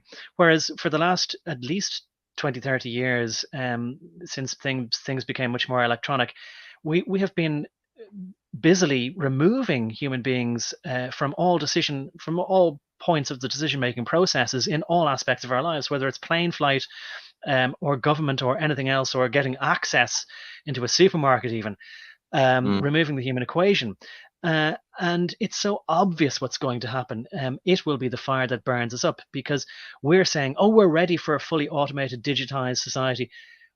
We're totally not, because nobody is asking the questions about, well, what happens then when the human being is no longer there to override the system, or is capable of overriding the system, because it has been built all around. So I think it's important to sort of put a fine point on it, what we're talking about here, that to be illuminated, and the fire and the light, it's all well and good.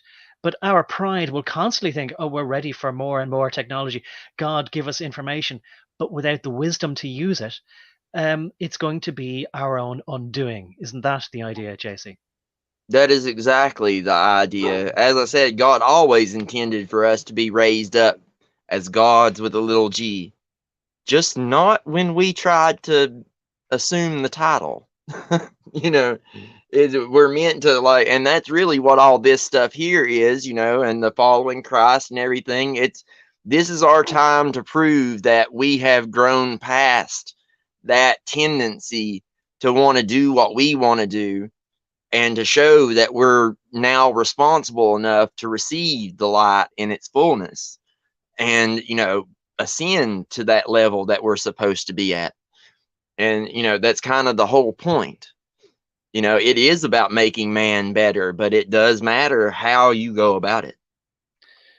Right, it does. That the journey is, I would say, not just as important as the destination, but you can't get to the destination without having done the journey. You can't just skip over the whole journey of life by taking a quick plane flight. And I think I might have said before that you don't really appreciate your destination as much if there wasn't a difficulty in getting there, or a long journey, a long time passed in getting there. You kind of get off the plane, you kind of go, oh, yeah, well, whatever. And we do take these things for granted.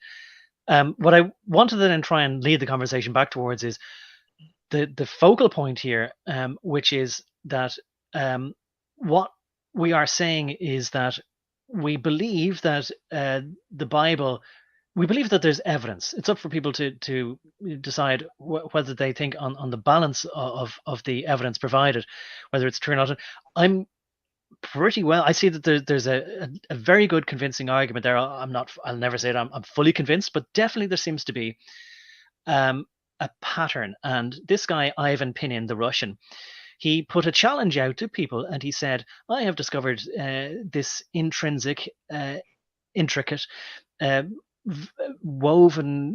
intricately woven fabric of ciphers and numbers within the Bible. And sort of to put a fine point on it, what he's saying is, this proves that the Bible could not have been written by anybody who's just like of human intelligence. There has to have been a higher intelligence that points towards the idea of a God who is much more illuminated than us, orders of magnitude more, because to construct the Bible in the words that it was in Hebrew and Greek in such a, and I'm going to make the comparison to cyclic redundancy checks or parity bits or those kind of things. People have probably heard of those terms in computers, to make sure that there's no errors in transmission, and to recall the idea of the commandment that nothing should be added or taken away from the Bible, because if you do, same way as if some information is lost in a packet or two along a network, well, the receiving computer knows something went wrong because the parity bit doesn't match with the rest of the information, so he knows something went wrong. And this kind of code is put into the Bible. So Yeah. would you speak a bit more about what the Russian Ivan Panin, P-I-N-I-N, discovered, and the significance of it there, and put it in your own way? Because I think we need to make a very fine point of this, that what the Bible does seem to show is that people maybe ought to look at this as proof of a divine being. Yes. And I am familiar with him, but I'm not as familiar with him as I would like to be. But I am familiar with the topic more so than him himself. The truth is, like, the Bible, like, it goes back to that eternal extrapolations, like what you named your channel, that fractal nature. A simple human intelligence could never statistically have been able to set the Bible up in the way that it is set up with that fractal nature it is set up in such a way, like the golden ratio, the Fibonacci sequence, or in all these mathematical concepts, it's set up in a way to where it echoes that. It, like, the more you look into it, the deeper meaning it will have, and it is unending. It doesn't stop. There's always like a deeper meaning to be read into it. And for a human being to even be able to do half that would be nearly impossible. But yet the Bible exists. It exists, and I don't even think that an AI intelligence could recreate it at this point. Like, it's just not. It's something that's, for me, it's beyond my ability to compute. And there's absolutely astrophysicists and all these other great minds that have tried to crack this code over the past few decades, especially. And the more science looks into it, the more science you'll see is starting to agree with the Torah and realize that there's something more to it than just a book and some words slapped on a page that sound nice. Within each of those words is contained meaning, and meaning upon meaning upon meaning upon meaning. And at the end of the day, if you look into it deep enough, you can see the mathematics that were used to create the entire universe. Well, let me. I'm going to see if I can get a snapshot of. So, JC forwarded me a book, and I'll say that I've put a link to my Odyssey channel. And the nice thing about Odyssey is that you can actually upload documents as well as pictures and videos.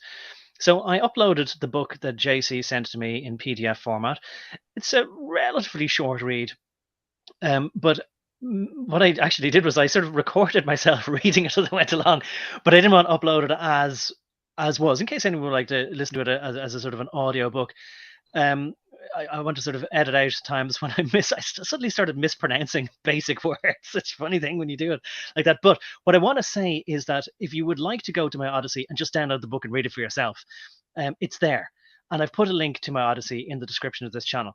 And I'll see if I can maybe get a screenshot of it and put it up. But this guy, Ivan Panin, gives a few examples. And he gives an example of the code of different books. And so what he describes it as is a bit like he sort of say, well, there's only, he'll say something like there's only 49 words used in the first page or the first verse or the first chapter or something like this of this particular book written by John, he'll say, and he'll say, so and John is talking about Jesus there and this kind of thing, and he'll say the number for Jesus is 7 or 777 or 777, and then he'll say, and then if you decode, just to give an example, he's sort of say, and so when Jesus is talking, everything that Jesus says, if you look at all the letters, each one of the letters there is either 49 or it'll be some multiple of 7 or all this sort of stuff every time, every which way. And an example of looking at that way on the screen now is this magic square. Is 666 the number of Saturn or of the sun? As far as this magic square goes, I can't remember. The sun, but it's kind of both. There's, like, in the ancient world, just like Osiris, there's a white version and a black version. There's a white version of the sun and a black version of the sun. Right. But so look, what I'll ask you then is, like, this is a visual example of the kind of way that when you break down the words and you break down the letters and you look at the way that they're arranged, it's whether you add them up horizontally, vertically, no matter which column or row that you choose, or even diagonally, it all adds up to 111, just in all these different ways. So will you talk a bit more then about magic squares, because there's different ones, and just all the different aspects of them people might not necessarily have thought of, even though that they might be aware of magic squares. Yes. Well, a magic square is such that when you lay it out, it can be in any different size. It can be, just a 3 by 3, or it can be a 10 by 10, or it can be 100 by 100. It doesn't really matter. But basically the idea is that these numbers are laid out in such a way that no matter which direction you add them up, they always come to the exact same number.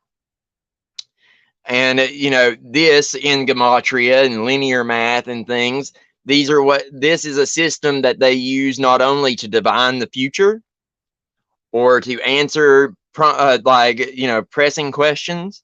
It's also how they encode things into, like, in text to keep things secret. I mean, it is a it's like I was talking about earlier. It's an everything system. So these things kind of basically, like, they can all be used in all aspects of the system in some way or shape, form, or fashion.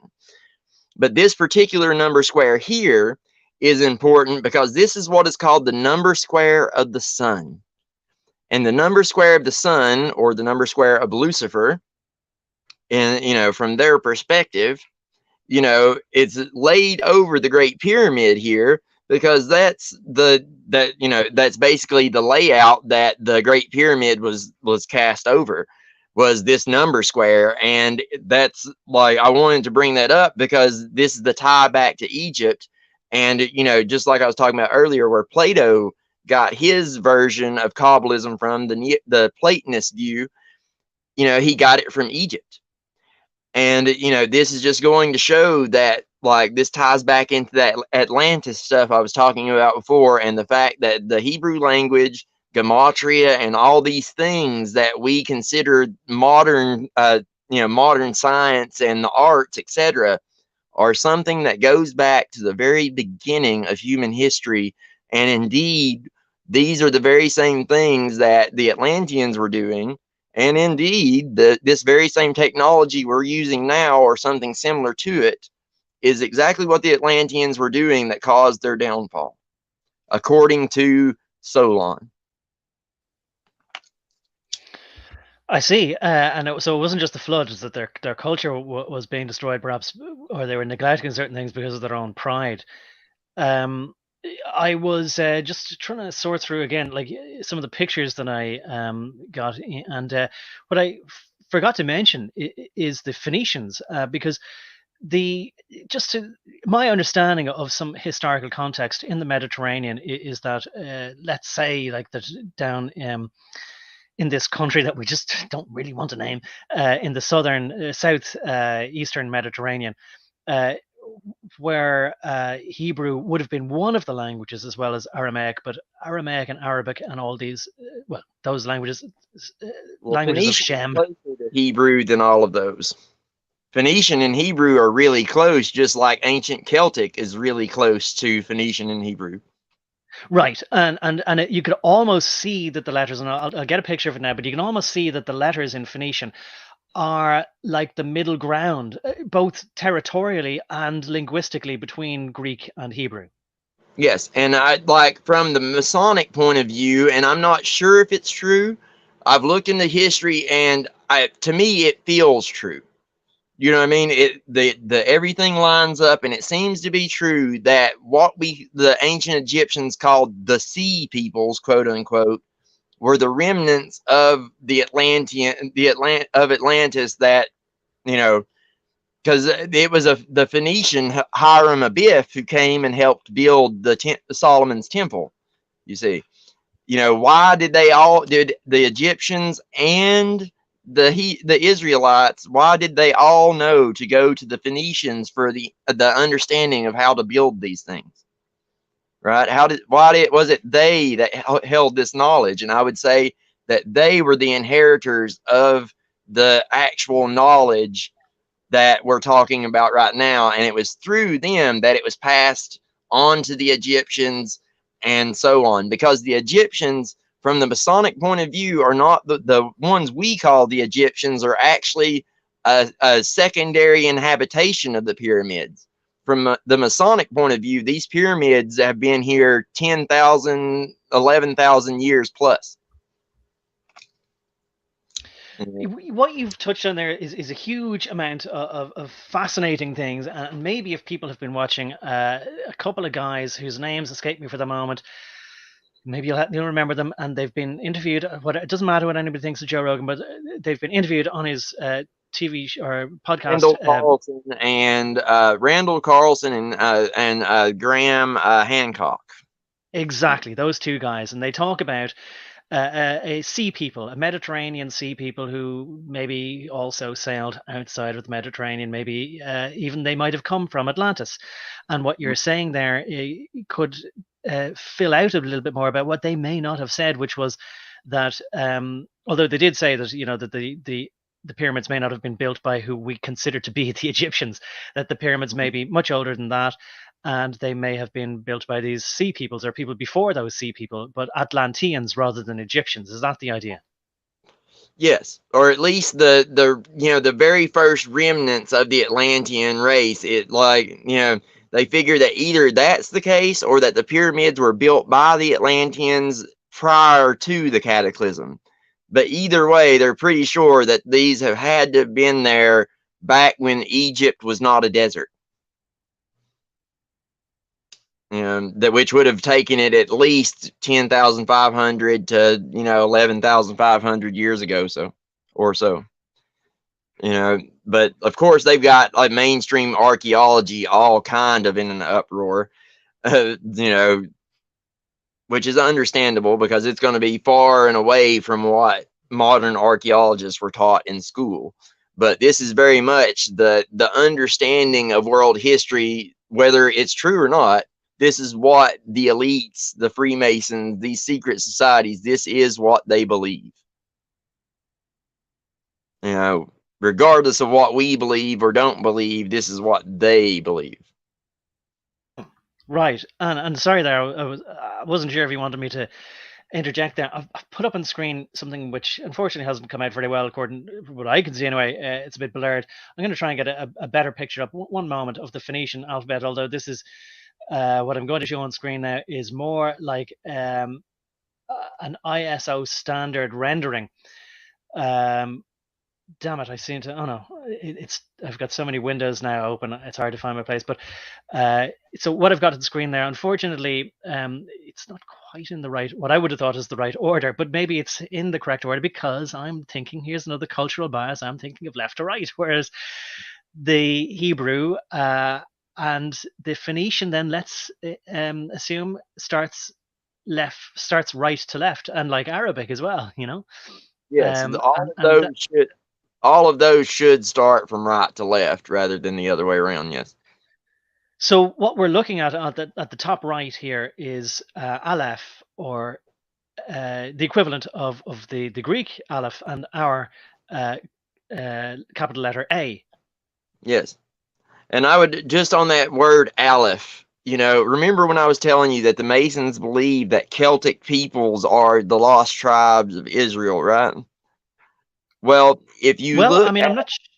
Well, I'll just say I'm not sure if I remember, but I mean, I could see that there's a case for that. But of course, everyone would love to believe that they are the lost tribe of wherever. yeah. But let's just consider it to be a valid question. Yes, well, if you look at like the word for elf, right, in like Anglo-Saxon and Celt and all these kind of things, like those two words are very similar, and when it comes down to it, they kind of mean somewhat of a similar thing. An elf is used to, indicate someone who is eternal and immortal, and somehow, a deified humanoid being, right? So, you start to see like a connection to the Tuatha De Danann and all this other kind of stuff. The tribe of Dan, Tuatha De Danann, all that kind of these associations are what they're running on. And of course, work like what of Wilson and Blackett. I don't know if you're familiar with them, but they done a lot of work on the real King Arthur's, because there was more than one. There were two, historically speaking.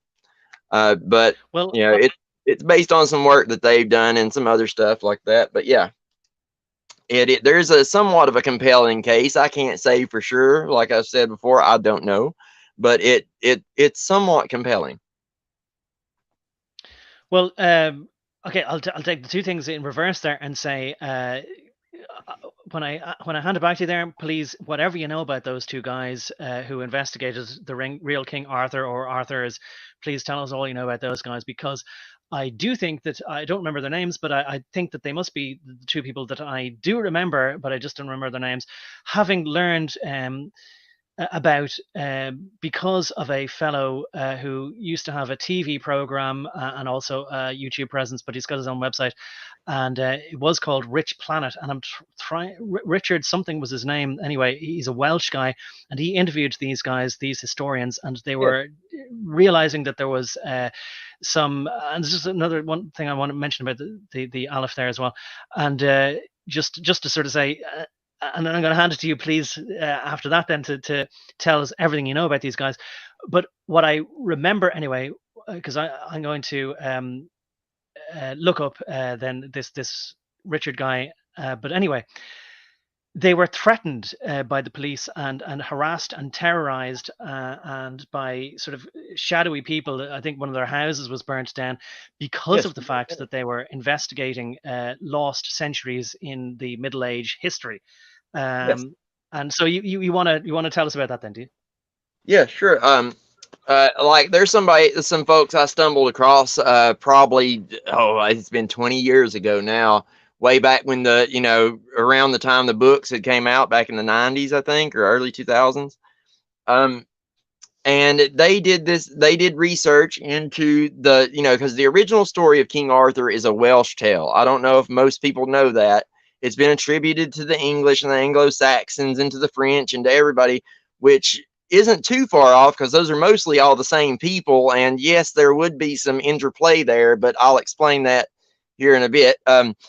Basically, it was originally a Welsh tale, and it centers around the original Arthur, who is Arthur the First, who accomplishes some things, and then 250 years later, his descendant, Arthur the Second, does some things. And this is what causes like a lot of confusion, is because people think of him as one character, and they look at the story and they're like, how could one person have fought both the Romans and fought the Anglo-Saxons and shit too? It's like that's 250 years between that can't happen, right? Well, the reason being is because the later writers didn't account for the fact that you're talking about Arthur the First and Arthur the Second, two separate people. Like, and basically what they found was that Arthur the First, I do believe it was, I can't remember if it was Arthur the First or Arthur the Second. No, it was Arthur the Second, maybe, that came to America, and like along with his relative there, and like the relative was actually killed here in America, and the Native Americans buried them, and in the I think it was the 1800s or the late 1700s, they dug him up, and and there's still like a museum exhibit towards it, like still to this day. What was his name? It starts with an M. Give me that again. It starts with an M. I'm trying to think of his name. I want to say it's Marduk. Prince Madoc of Wales. Yes. Prince Madoc was killed, and so was Arthur. And while Madoc was buried in Kentucky, it was Arthur was ferried back to Wales, and it was the sailing to the Isle of Avalon and all this other kind of stuff. That's supposed to be what that's about. It's been so long since I read the book; it's hard to recall all of it. But basically, they trace the Welsh people back to the city of Troy. Like being as well, if you're Welsh like me, I'm part Welsh anyway. If you're Welsh and Celtic, like then you share blood with Trojans, because that's like where the Welsh people came to Britain from. They were part of that Trojan empire, that Trojan trade route. And when Troy fell, like Aeneas, our ancestor, the tales of Aeneas, they're pretty famous or whatever, but it talks about how he brought our people, to their new lands that they settled in. And they talk about Princess Scotia, who's an Egyptian princess, who then, after the fall of her husband, I do believe, she came to, or her, was it he, her husband or father? I can't remember the story exactly right off the bat, but either way, like, the story of Akhenaten, he tried to unite Egypt under one god rather than the many god system, and he was overthrown. They broke it, they chiseled the nose off of his statues and all that kind of stuff. Well, after he was kicked out, she came to Scotland, and that's where we get the name Scotland from, is from her, Princess Scotia. So Celtic peoples have both Trojan DNA as well as Egyptian heritage and all kinds of other things woven in there.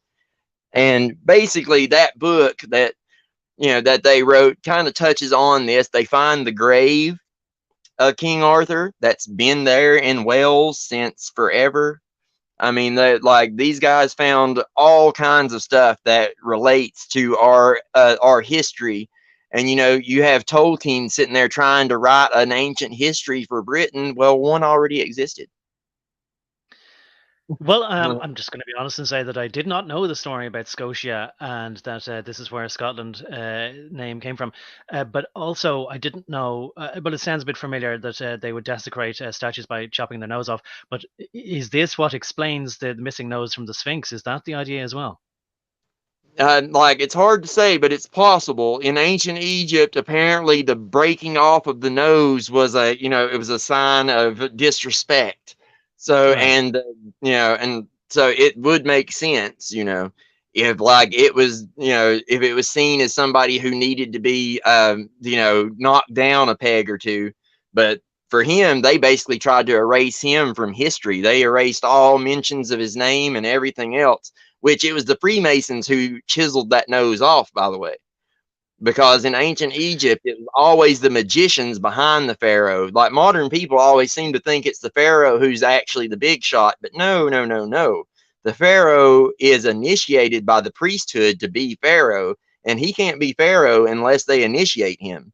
And that's what the Great Pyramid of Giza is for. That sarcophagus, that open top sarcophagus that's in there, that's the same as the Mm. Masonic, like, ritual where they lay you in the coffin and then they give you the lion's paw to raise you up and give you your new life. It's a room for the same ritual. It's the three levels Well, of make. Like, for initiating the new pharaoh into his role. yeah, and I mean, if we think of the Skull and Bone Society, which I think we did talk about already in Yale, that they have this carrying in the coffin as well ritual. But also, I wanted to. Uh, oh God, there was something else I forgot. But look, wanted to mention anyway. There was two things, but one thing that I remember now is that the fellow that I wanted to mention is Richard D. Hall. A lot of people don't know him. He is either Welsh or from maybe somewhere around Cumbria or that kind of thing. So close enough to Wales if he's not Welsh himself, but I think he is Welsh. Anyway, Mhm. it was he, I remember, who interviewed these guys, who I think must be the two guys you're talking about, who were I can't remember the word. Terrorized is what I'll say, but that they were harassed or like in the Yeah. true meaning of the word, simply because they were looking for the site of the burial of King Arthur or whichever one it was that we're talking about, and that they bought a field so that they could perform excavations on their own land because they were constantly being frustrated with legal impediments and the Crown of England sort of saying, oh well, that land has got a preservation order on it, all these kind of things, or you don't have a license to dig, all this sort of stuff. So they bought the land and then found things, as you say. Now, Richard D. Hall was the guy who interviewed them, did a great interview. But do you know, can you say the name of these two historians? Wilson and Blackett are their last names. What is their first name? Like, Richard Well, Blackett, I think, is Blackett's first name, is Richard Blackett. I can't remember Wilson's first name, though. I know that their books are on Library Genesis Monoscop if you want to download them, though, for free. well, yeah, I mean, let me just look it up here then, like, while I'm here. So, I see just from looking at Wilson and Blackett. So it's Alan Wilson and Baram, an unusual name, but maybe it's Welsh. Baram or Baram, Blackett, Blackett, promoted their hypothesis that Arthur could be identified with a king, Arthwis, which is a very Welsh way of pronouncing it or spelling it, ATH or WYS of Gwent, specifically Arthwis ap Mirig, known from a number of early medieval genealogies. So that's how people will be able to find it to read more about what I can see here on the screen is uncovering the real history of the British Isles.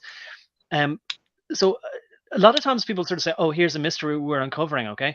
Let me say a couple of things and then I'll say one thing and ask you a question.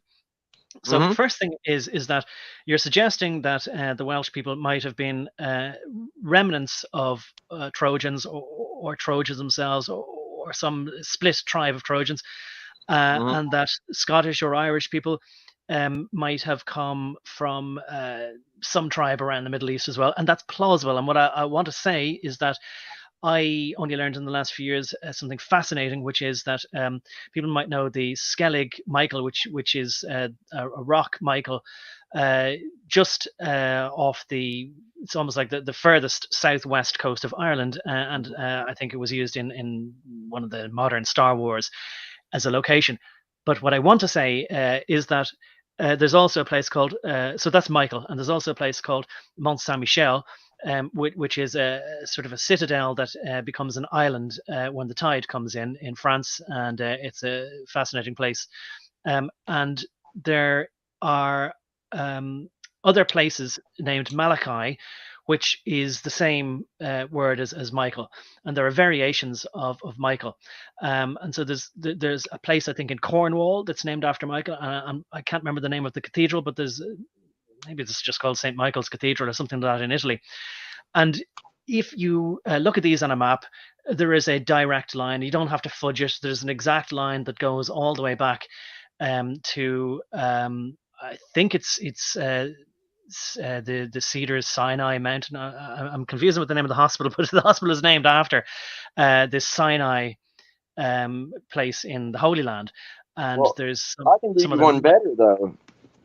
Like as far as it comes to the tribe of Dan thing, well, since we have DNA and all this kind of stuff, and we've gotten more into the history of and the archaeology of Europe, Eastern Europe, and all these different places, digging up these different tribal peoples from back in the Chalcolithic and the Bronze Age, right?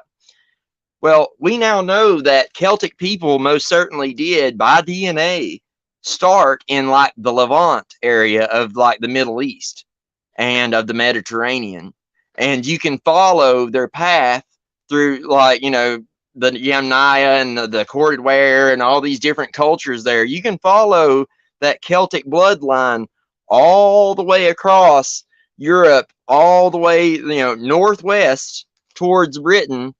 And if you look at the map, you'll notice that all the way along the way you'll find places like the Danube River and all these different place names and stuff that start with Dan or end with Dan. And it's around this time that you have that Tuatha De Danann story popping up over in the Isles. So, once you read Wilson and Blackett and, you start looking into some of these things, you start to see that there is some evidence to show that, all these kingdoms were much more interconnected than what we thought, and everybody was back then was aware that they were all interrelated somehow. Okay, so I think we can put a fine point on this, even though it's quite a deviation from the Gematria, but we know that this happens to us, but I think we can put a fine point on it now. So we know that there is missing history. We know that there is a lot of evidence that suggests that the Irish, Scots, Welsh, and I should not forget that there are Celtic people. Of course, Gaul was not the Franks. Gauls were Celts as well, as were the people in northern Spain. So I'm trying to think, Asturias and places like that around the Bay of Biscay, and that would be natural. You could easily see how people would go from one part of Bay of Biscay and they'd be nearly a Cornwall if they just head north. So these people might have come out through the pillars of Hercules, and they may have felt that they had gotten far enough away from whatever they were either fleeing from in Troy, or they just decided that they weren't fleeing, they just decided they want to find new pastures. But whoever is left back in the Holy Land wouldn't leave them alone, and they've been chasing them ever since. But maybe that's just one theory. It could be that they wanted to be found because they left breadcrumbs all the way in straight lines. But so I'm saying there's lots of different ways that we might infer sort of meaning from this, or guess at theories as to why there's these connections. But there's maybe something else we can say is that the memory of these connections, of this relationship to where they came from, has been lost, and I only remember it being mentioned in passing, that the Celtic languages came from, they described it as coming from India. And I said to myself, absolutely no way did I come from an Indian. But they weren't talking about Indians or Hindu. They were talking about Vedic, which is likely another branch or direction of Celts. But my question to now is, linking it all together, if we say, yes, it's all a connection, and so really the Celts are just a different tribe from the old Greek and Hebrew, or Latin, I should say, as well, like stories from the Aeneid, as you mentioned, and all these kind of things, that I don't want to flatter ourselves by saying, like, the equivalent of we were Kangs, basically we were the Mediterranean peoples and the sea peoples and all that. But so what are we saying? Like what's the thing to be drawn from all of this? There's a lot of times people sort of say, there's all this mysteries, and once we discover all these things, we'll know more. So once we know more, if we assume all our theories are correct, like, what does that imply then? Please speak as freely as you like and all that. What does that imply? Well, I mean, it implies a lot of things. Well, for one, the most obvious thing is that you all been lied to. We've all been lied to, right? And it implies that for one, Native Americans might not necessarily be all as native as what people think. Columbus and the Vikings also were neither one the first Europeans to, plop down here on America. That would explain how the Templars knew about it later on, by the way. And it means a lot of things. And for one, I think it's extremely important for us all to know where we come from. And the fact is, I put it to somebody like this, what needs to happen is everybody needs to stop looking to people like Donald Trump, Ron DeSantis, or anybody else for it to be your hero. Look to the saints, look to Christ as an example, and become one yourself. And it's a lot easier to do that if you know that where you came from is the stuff of heroes. At the end of the day, we are descendants of Aeneas, we are descendants of those like Achilles and Hector. These aren't just mythological stories. These are real people whose blood still flows through many of our veins. For instance, most people aren't aware that literally 50% of Western Anglo men are direct descendants of Charlemagne the Great himself. Knowing these things about ourselves, I don't want to encourage too much pride in people, but I also want people to realize that you have the power to stand up to these people. Our ancestors did it, and so can we. Yeah, I suppose that's a good lesson. I'm glad to say not to be proud about it, because I want to be skeptical, mostly because I have to admit that I love the stories. I was, I can't, I don't think I even know all the stories that are in the Aeneid, but I would have been read some of the children's versions, and of course, there were cartoons and I'm trying to think of the name of the guy who did stop motion type of films, movies of a lot of these stories, like Jason and the Argonauts and things like that. So these swashbuckling adventures with this sort of Greek aesthetic to them, or maybe Roman, if Virgil was sort of trying to take these stories and make them Roman rather than Greek. But it appeals to me so much that I have to be careful that I don't latch on and kind of go like the we were Kangs thing, like oh, we were Mhm. seafaring heroes who were going after golden fleeces and minotaurs and all this sort of stuff, because I love the idea, oh, turns out we're great after all. But at the same time, look, while we shouldn't be prideful, our culture is in the dirt now. And I think that if we would look to either the best of the Roman times or the best of the Greek culture, that it might give us that sense of ourselves that would bring us up just enough to sort of say, come on now, we're better than some obese woman whose name I can't think of, who plays the violin, played that violin by basically debasing the whole thing. I'll pass it off to you there now, because I think maybe you have more to say on that, and you might want to wrap it back up with, because we're now a quarter of an hour into our third hour, so we've gone 2 hours and 15 Mhm. minutes. Can we relate this back then to Gematria in some way as well, about whether the stories, the Greek stories, the stories that came out of Troy and were brought through Rome? Let's say, I'll ask you this question: how did we forget, or how were we distracted, or what was the method by which we forgot where we came from or who we are? Well, I think one of the biggest, which this is the way I intended to relate it back, is because, the gematria and the understanding of this stuff used to be something that was much more well known to just average people. The machinations of the stars and all these things used to be things we cared about. And I think that a lot of the reason we have lost it is, one, the wars. The world wars that came through basically wiped out, it wiped out entire generations of young folks, that, young nobility. For instance, the flower of the nobility of Europe was destroyed during World War I and World War II. And, that process basically destroyed the whole world's culture and gave it a new one. And they've purposely been taking us away from the trivium and quadrivium, and taking us away further and further away from these stories. Disney rewrites the story of Hercules, and all these different things. And you notice that the stories are never, they're never like the Little Mermaid. The Little Mermaid is not supposed to live happily ever after. She's supposed to turn to sea foam at the end of it, because she was a spiteful little ass who didn't listen to her father and got in all kinds of trouble with a witch and some more stuff. It's supposed to be a moral story, but what did Disney do? Disney says, oh, it's fine to disobey your father. It's fine to do all the things you knew you weren't supposed to do, mess everything up, but then your daddy and your new boyfriend are going to come save you in the end, and you'll live happily ever after. That is not a good story.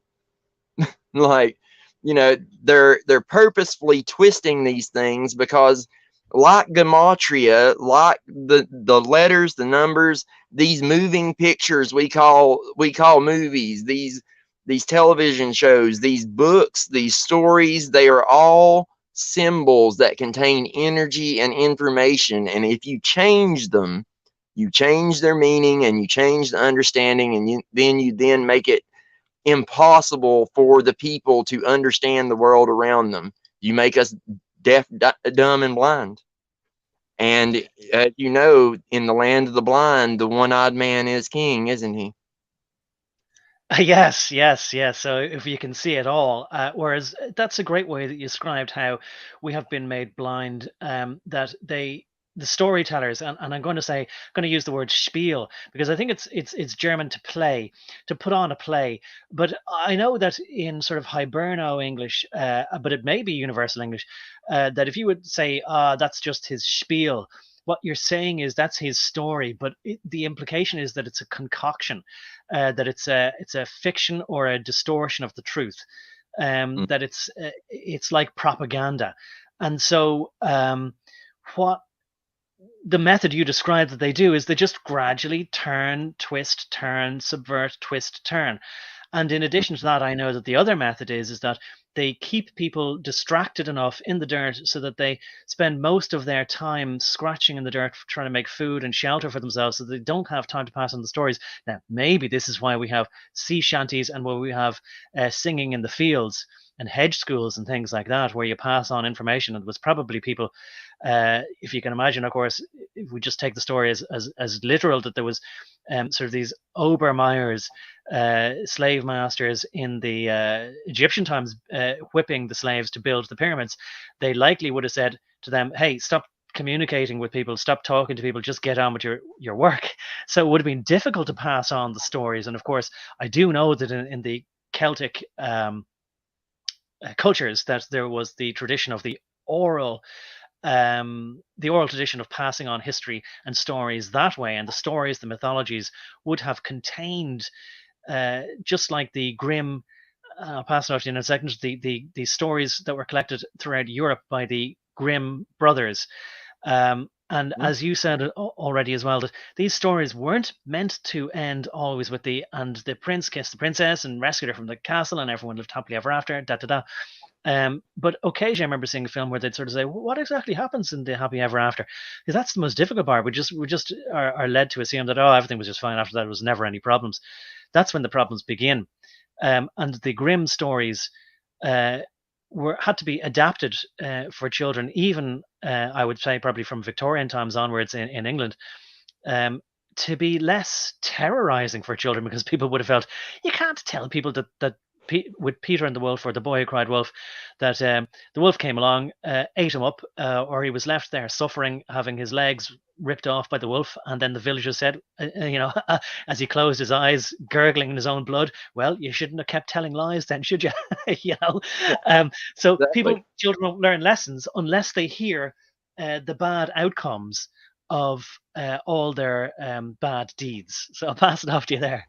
Yeah, well, I mean, if you read those old Grimm's fairy tales, if you listen to the old oral stories like that were written down, there's an element to them that reflect, the Greek tragedies and stuff. Like, there's an element to all of these ancient stories that reflect life itself. It's not only a real story of things that actually happened, but it's also symbolic, and all these things. They have these multifaceted quality to them.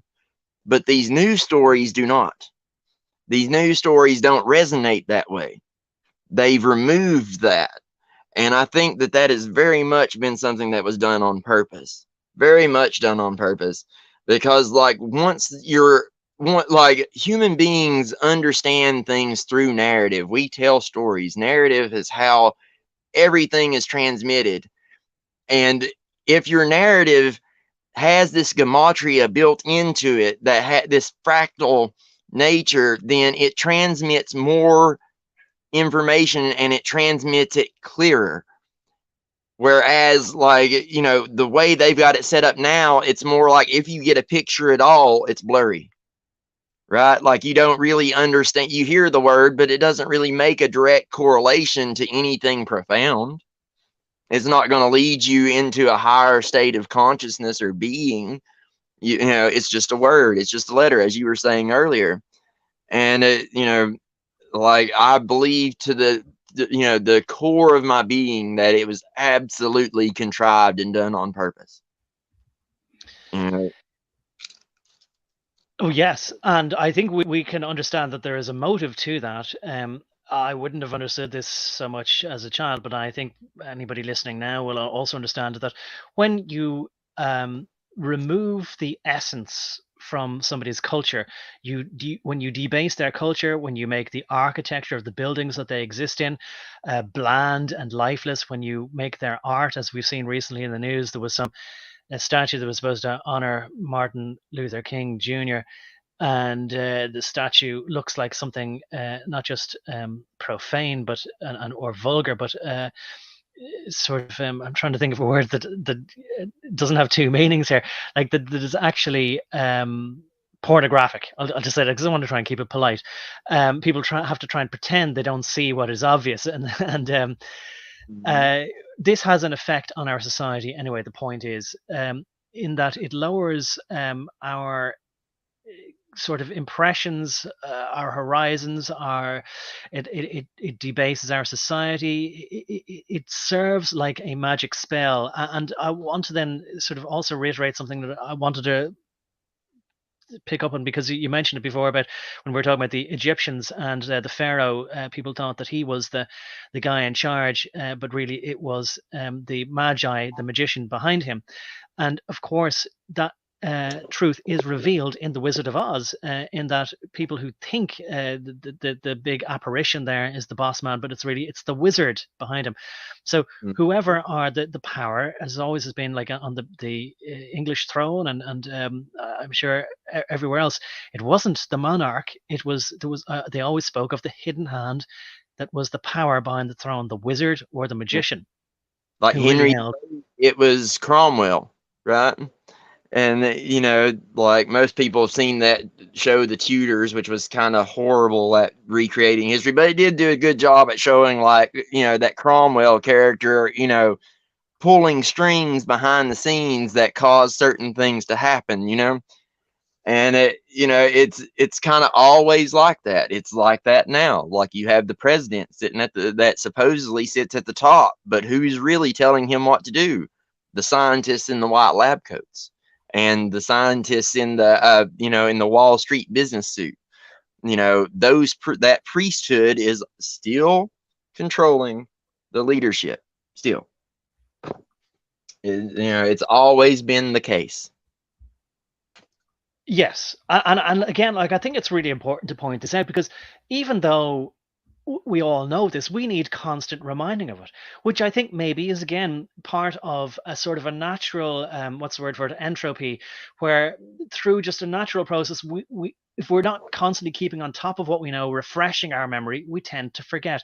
There was a Russian philosopher. His surname was Gurdjieff. I'm not going to guess what his first name was. Could have been Ivan, but anyway, Gurdjieff, Gurdieff, and he spoke about needing to set several alarm clocks to constantly wake ourselves up to the reality. Otherwise, like in fairy stories, we take a bite of the apple and it sedates us and falls us back to sleep again, which could be literal and also a metaphor for taking some kind of sleeping pill that is provided to us readily by these people that weave themselves through our societies, our history, and sort of lull us into sleep again. Another analogy is like the Pied Piper. They lead each generation astray. They lead us on a merry dance. Yep. And we think it's all fun and games until we get to a point where we realize, we're in big trouble now with our generations, passing on information between them, and therefore our society. When they keep breaking the chain of communication between each generation, I think is a method they keep doing by keeping us busy and distracted with all these other things. Over to you there. What do you think of that? Yeah. I think that's exactly right. And, you know, that's what they do by changing the language. They make it possible for, you know, and our connection with the language, they make it possible for these politicians to go up and say things and it be completely disconnected from their actions. You know what I mean? Like, it's kind of like one of those, it's how, you ever notice how they can say something, and as long as they say the right thing, it doesn't matter what they actually did. Nobody cares what they actually did. They care about the perception of what it is. They care about the what it looks like. But at the end of the day, do they really care about it, the subject itself? You know, probably not. Like, they probably aren't even making the association a lot of times. And you know, it's just like with like, if Trump gets elected this time, you know, there's a certain selection of the people that followed and voted for him that not only will vote for him again, but if he gets elected, like, you know, or selected, in my opinion, like, you know, they put him back in there, there is a good portion of the right that will go right back to sleep like nothing ever happened. Yes. You know, they'll quite readily take they'll take that stabby, they'll do whatever he tells them to do, because, like, that's, you know, they're initiated into his cult, you know, that cult of personality. There's a reason they call it a cult of personality. It's an actual thing. You can be initiated into a cult of personality. It's a real deal. You know, it's a thing. And you know, I'm afraid, I'm really afraid that that's going to happen, you know, rather quickly, and, you know, so fast that it'll make people's heads spin. I keep talking about that pendulum swinging back the other way just because, that's how the dialectic always works.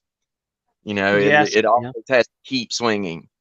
And at some point, the left are going to run out of steam and they're going to have gotten all that they can get from them. And they're going to move on to the next phase. And I'm afraid that when they do that, like so many people that were, at least awake enough to know, I probably shouldn't take that.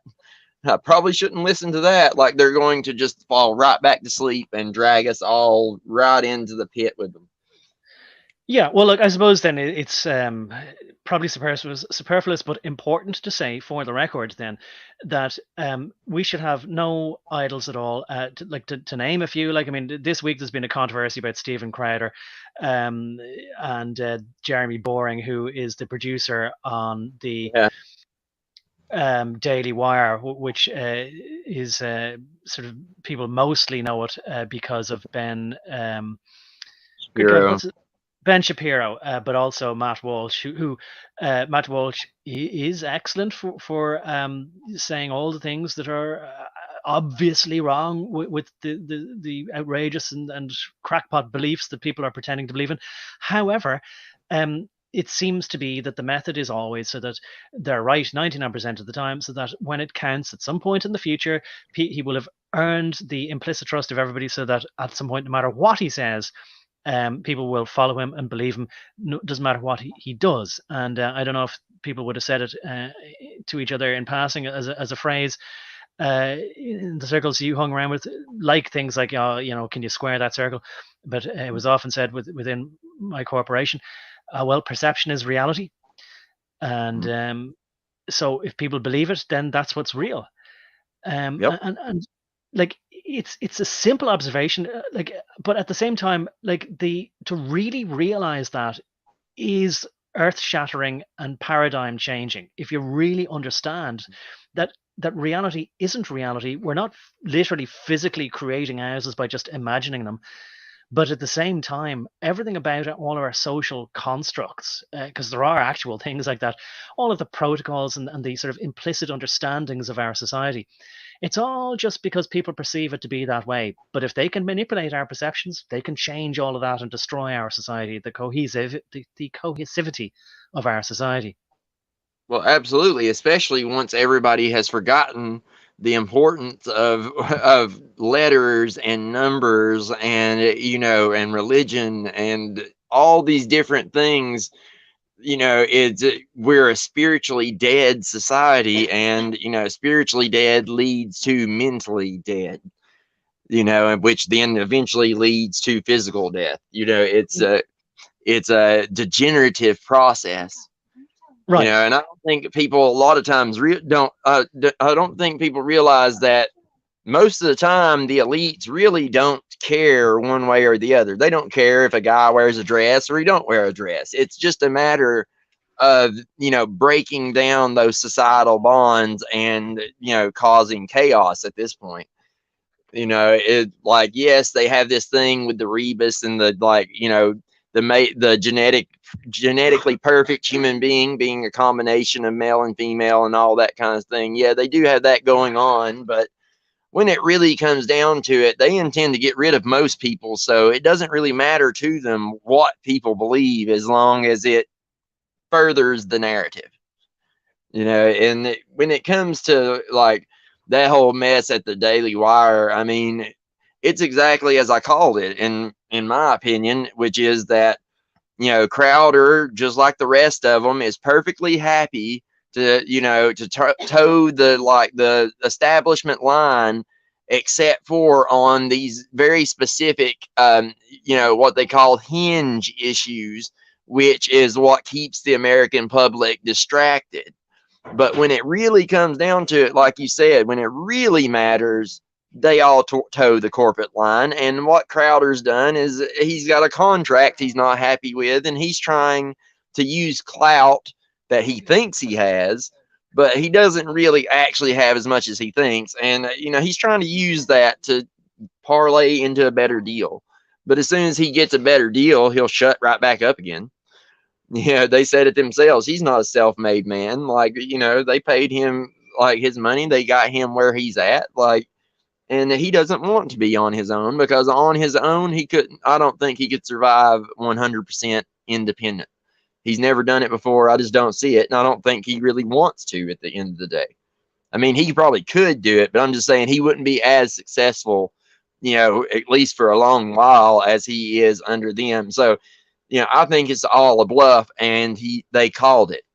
You know what I mean? They called his bluff, and now it's just a matter of seeing, is he gonna is he gonna say hit me again, or is he just gonna sit down, shut up, and take his $50 million? Right? But at the end of It's the day, it's still all just a show.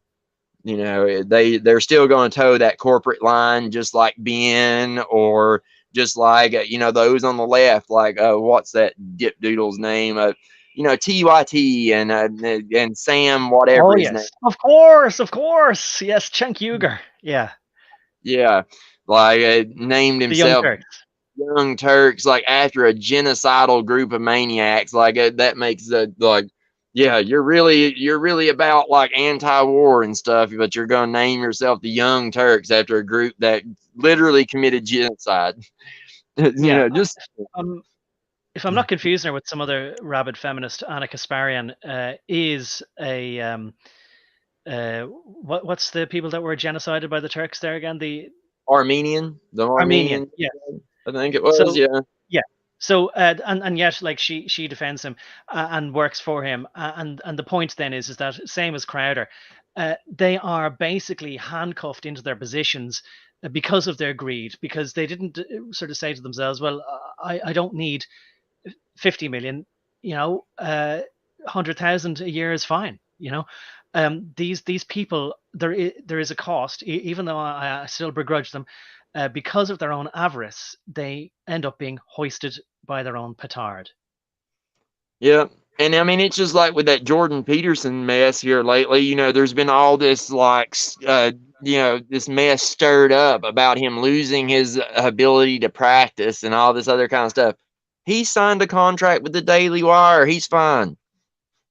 He doesn't need his psychologist degree anymore. And honestly, the movement these days is going to be away from colleges in the classic sense anyway. It's fixing to be done all at home, online, remotely, and all that mess anyway. So a degree is about not to make a bit of difference whether you got one or not soon enough. So it's like, it's all a show. It's a game. They're playing Yeah, a game and keeping people distracted with new content to talk about.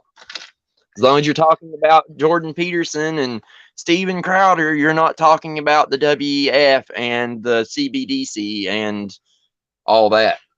that is it. That's the point. And I think we've put another fine point on that. All of this is a distraction. When we keep tuning in to Matt Walsh, Ben Shapiro, Jordan Peterson, or any of these guys, it doesn't matter who's totally based, whether oh, it doesn't matter how many I could list off. I'm thinking of that black woman who was in the news there talking, or not the news. Candace Owens, that's it. Oh, she's really totally based, or whatever, or even Kanye. Oh, he's going to be totally based, and he's going to tell us all the truth. But we all know the truth. So what are we sitting around for? We're all just sitting on our hands, hoping somebody else will fix the problem, but nobody will, because it's all a distraction. Sometimes words are all fine and lovely, but they don't actually call into existence bridges or new governments or new buildings or whatever. We can be sitting here on our couches perceiving whatever we like, but it doesn't really, change the real world in exactly the same way as the opposite of that I mentioned before. Like a tree, if it falls in the forest, if I wasn't around to hear it, it did make a noise. So reality is objective reality. It doesn't matter what I think about it. And there comes a point when just listening to as many based different people, including ourselves, whatever, doesn't make a difference. So, I mean, how much information do people really need before they decide to take charge of their own lives and their own Exactly. destinies? And I wish more people would get with that message. I'm starting to hear it out of a few more people. There's a few people like, and independent YouTube channels and stuff that are starting to, I've had some discussions with them, and in the chat, and like I've heard them say things in videos where they're starting to get the drift of, okay, Like we've kind of got to a point where like we are going to have to do something. And, just to paraphrase the elite themselves, they said like that they do things and it's for us to study study through history what they've done in retrospect. So basically they're from their point of view, they're doing things and we're all just going to sit here and be studying what they did 10 years ago when we should be like already catching up and trying to actually do something about this. Like we've got to get off of our hands and actually start organizing something because like we're running out of time. Yeah, look, I suppose in that sense, it is useful to not just run into battle, never having studied any previous battles and seen the outcomes. But like, any game, you might want to study past games, or if you're going to take any exam, you might want to study past papers to use other sort of less, more cerebral analogies, let's say, right? And Yeah. I think we might have said online as well. I can't remember, but either way, it doesn't matter. In that, I'll repeat it. In that, if anybody ever becomes a person of interest, everything online is stored, and they can go back through it. And just to remind people of what Stalin said, he said, "Show me the man, and I'll find you the crime." So that's why online privacy. I'm not about to try and sell a VPN to anybody, but that's why people do need to think about their own privacy and what they say, and maybe the opposite of like Donald Trump or whoever, whatever politician, they know that it doesn't matter what they do because people have memories like goldfish. They'll just say all the right noises. I mean, I could say the same thing about Ron DeSantis and the same thing about oh God, Ted Cruz. They all say wonderful base things. They really stick it to Fauci and whatever else in the Senate, but nothing ever comes from it. Nothing ever will come from it. All lovely, erudite, wise words. But Mhm. it's like an engine on a testing bench, not attached to a transmission nor wheels. No vehicle is ever going anywhere until the rubber meets the road, right? But at the Yeah. same time, I would counterbalance that by being.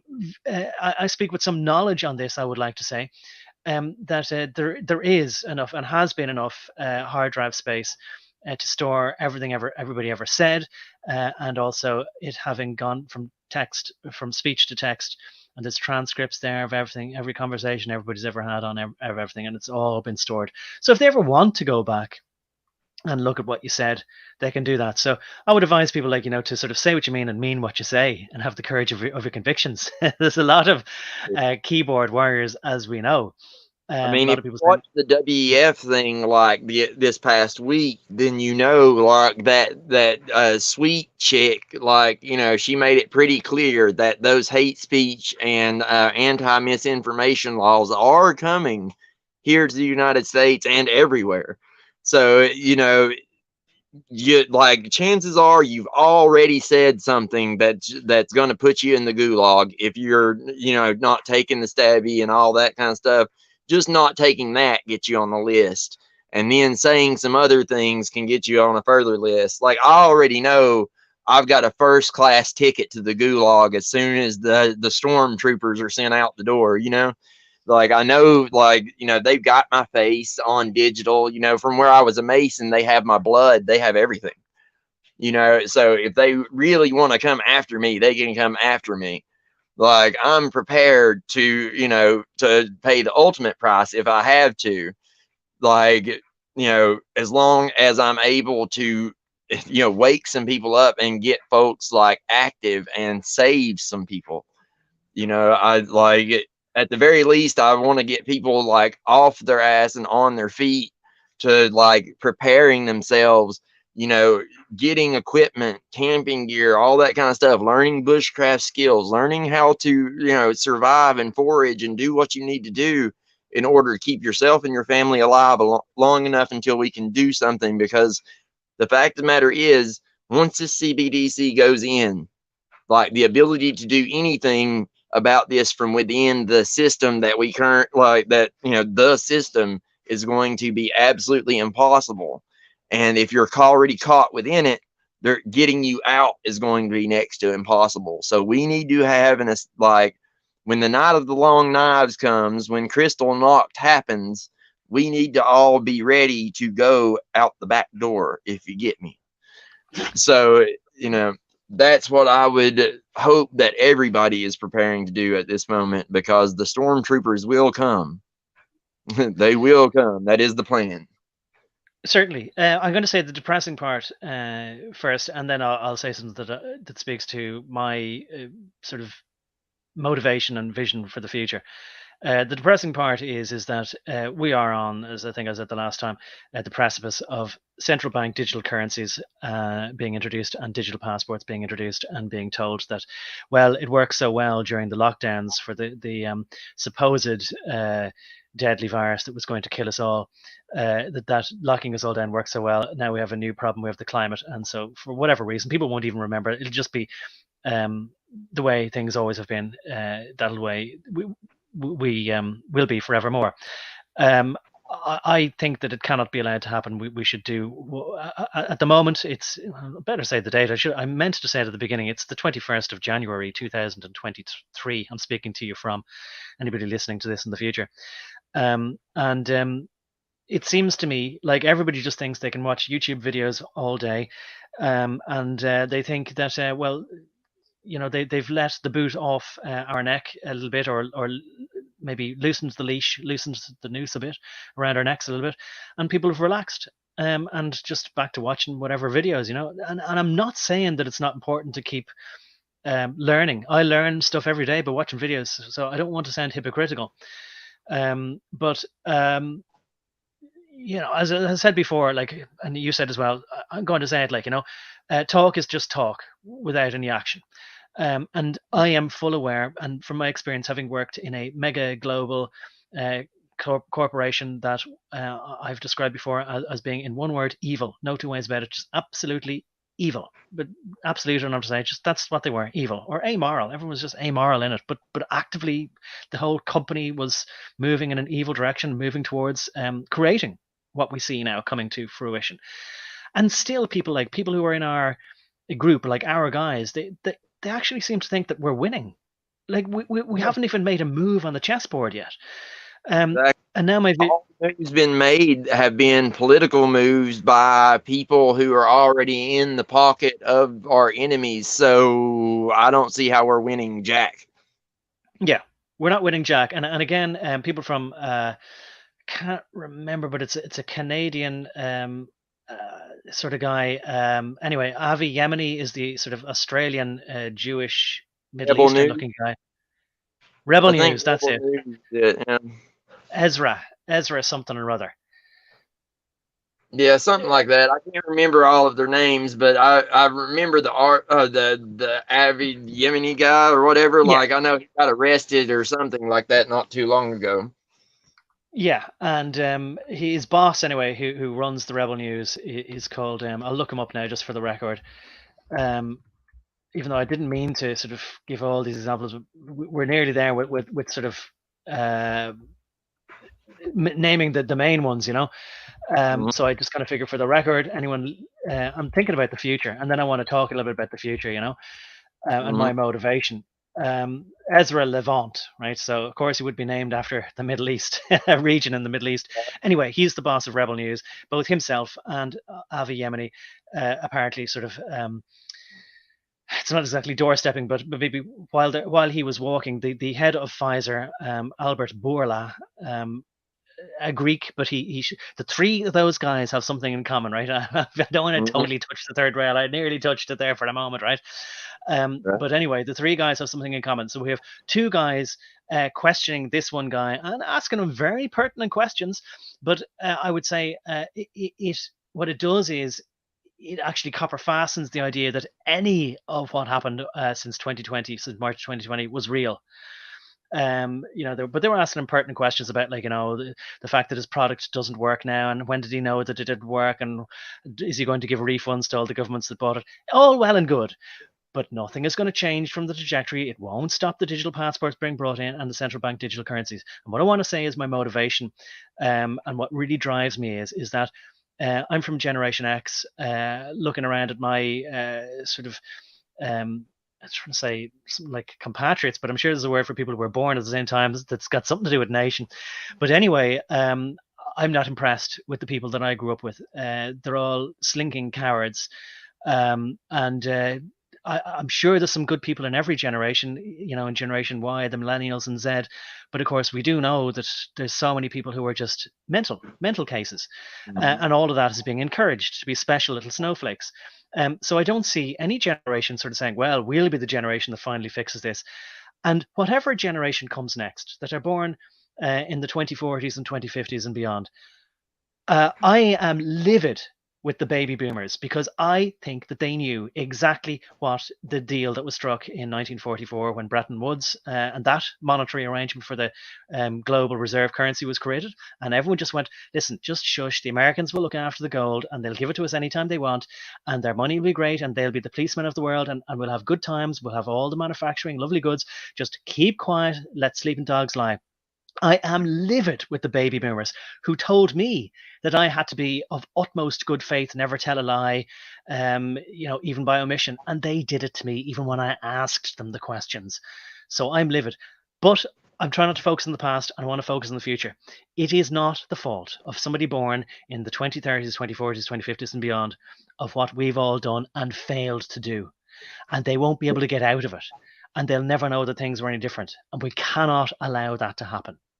Nope. That's my feeling on the future. I stand as well. Like, the full stop. That is where I stand. And, circling back around to that cryptocurrency and Gematria, like the algorithms and the cryptocurrency algorithms and everything in themselves are a form of Gematria, and there's power in them. And this whole system, I mean, as I was saying earlier, it's a system of everything, and all these things are interconnected. And if people think that somehow they're going to play this game where they can be part of the system and kind of be that, you can't have both. It's going to be, this is a zero-sum game at this point. You're going to have to pick one or the other. And at a certain point, we have to accept that, okay, we've about learned as much about this as we can at this point. And if we don't get to moving, there's not going to be any more chances. Exactly. I think there comes a point when you're in checkmate and you just can't get out of it. We owe it to future generations, if there's going to be any, not to leave them with a fate worse than death. I think we're at the point now where we've mentioned all these sort of parallels, analogies to games, whether it be chess or checkers or roulette or craps or blackjack or whatever. We're playing for everything now, and we have to go all in. And none of this sort of, I'll just watch a few videos and we're practically winning and just pray to God and he'll fix it. We have to fix it for ourselves and for future generations. Otherwise, what's the point in having a world or children or whatever? I don't understand why people are having children, and they're saying I'll just make sure that they have a good education, they'll get a good job or whatever.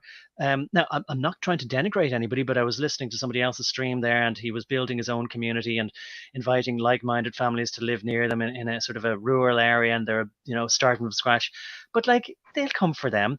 And my question to them was at what point are you going to, in no uncertain terms, tell your children exactly who the enemy is, how we came to be, distill it down for them? But you might have to destroy some of their childhood or not allow them to live in their innocence for very long. And it's a cruel thing to do. But combat. I mean, there's no spiritual, physical, all the way around. Because that's what we're facing. What we are facing is for sure, there are stormtroopers going to come and drag you and your family out your house at some point. I get up and I train every day to make sure that my physical body is, strong enough to do what needs to be done. I get up and I study every day to make sure that my mental state is sharp, and I pray constantly to try to keep my soul in check, and keep me from going off my path. People need to, it's time to straighten up. Like I said, I am willing to give the ultimate price. I'm willing to, help lead this thing and teach people about what this is and how to destroy it. like, and all this stuff. But like, folks got to be willing to stand with us. Like, they can't stay in their houses forever, worrying about, oh, well, my mortgage and like my car payment and, but oh, truancy and all these different things. It's like, these are the things, like, fear is the mind killer, and fear is the thing that is going to keep you frozen like a deer in the headlights till the transfer truck runs you over. Yeah. Now, I want to say we're coming up to 3 hours, and let's wind it down by putting a fine point on the idea. Look, unfortunately, I don't think we've given an excellent example, but I want to try and do that of a very distinct example. Problem is, of course, you can't really do it in English, but you can do it in Hebrew and Greek, but I don't speak either of those. But what I still have on screen here is the um, Phoenician alphabet, which, as I say, seems to be like a middle ground between Hebrew and Greek letters. And I have a picture of Panin and the book, and I want to remind people, if they go to my Odyssey channel, which I put a link to in the description, you'll be able to download a copy of this book, which JC gave me. And I was able to read during the week. It's not very long read, and it's a starting point. And then anybody, I think, I want to tell people that any of us now, right? There's nothing that you can't learn without just spending a little bit of time with it. And what I learned a little while ago about the Phoenician alphabet, and I'll do more about this another time because I have a nice old encyclopedia with some of the stuff in it, which will show that it was the same like 100 years ago or more as well. Is that just to remind people, these aren't just letters like in English.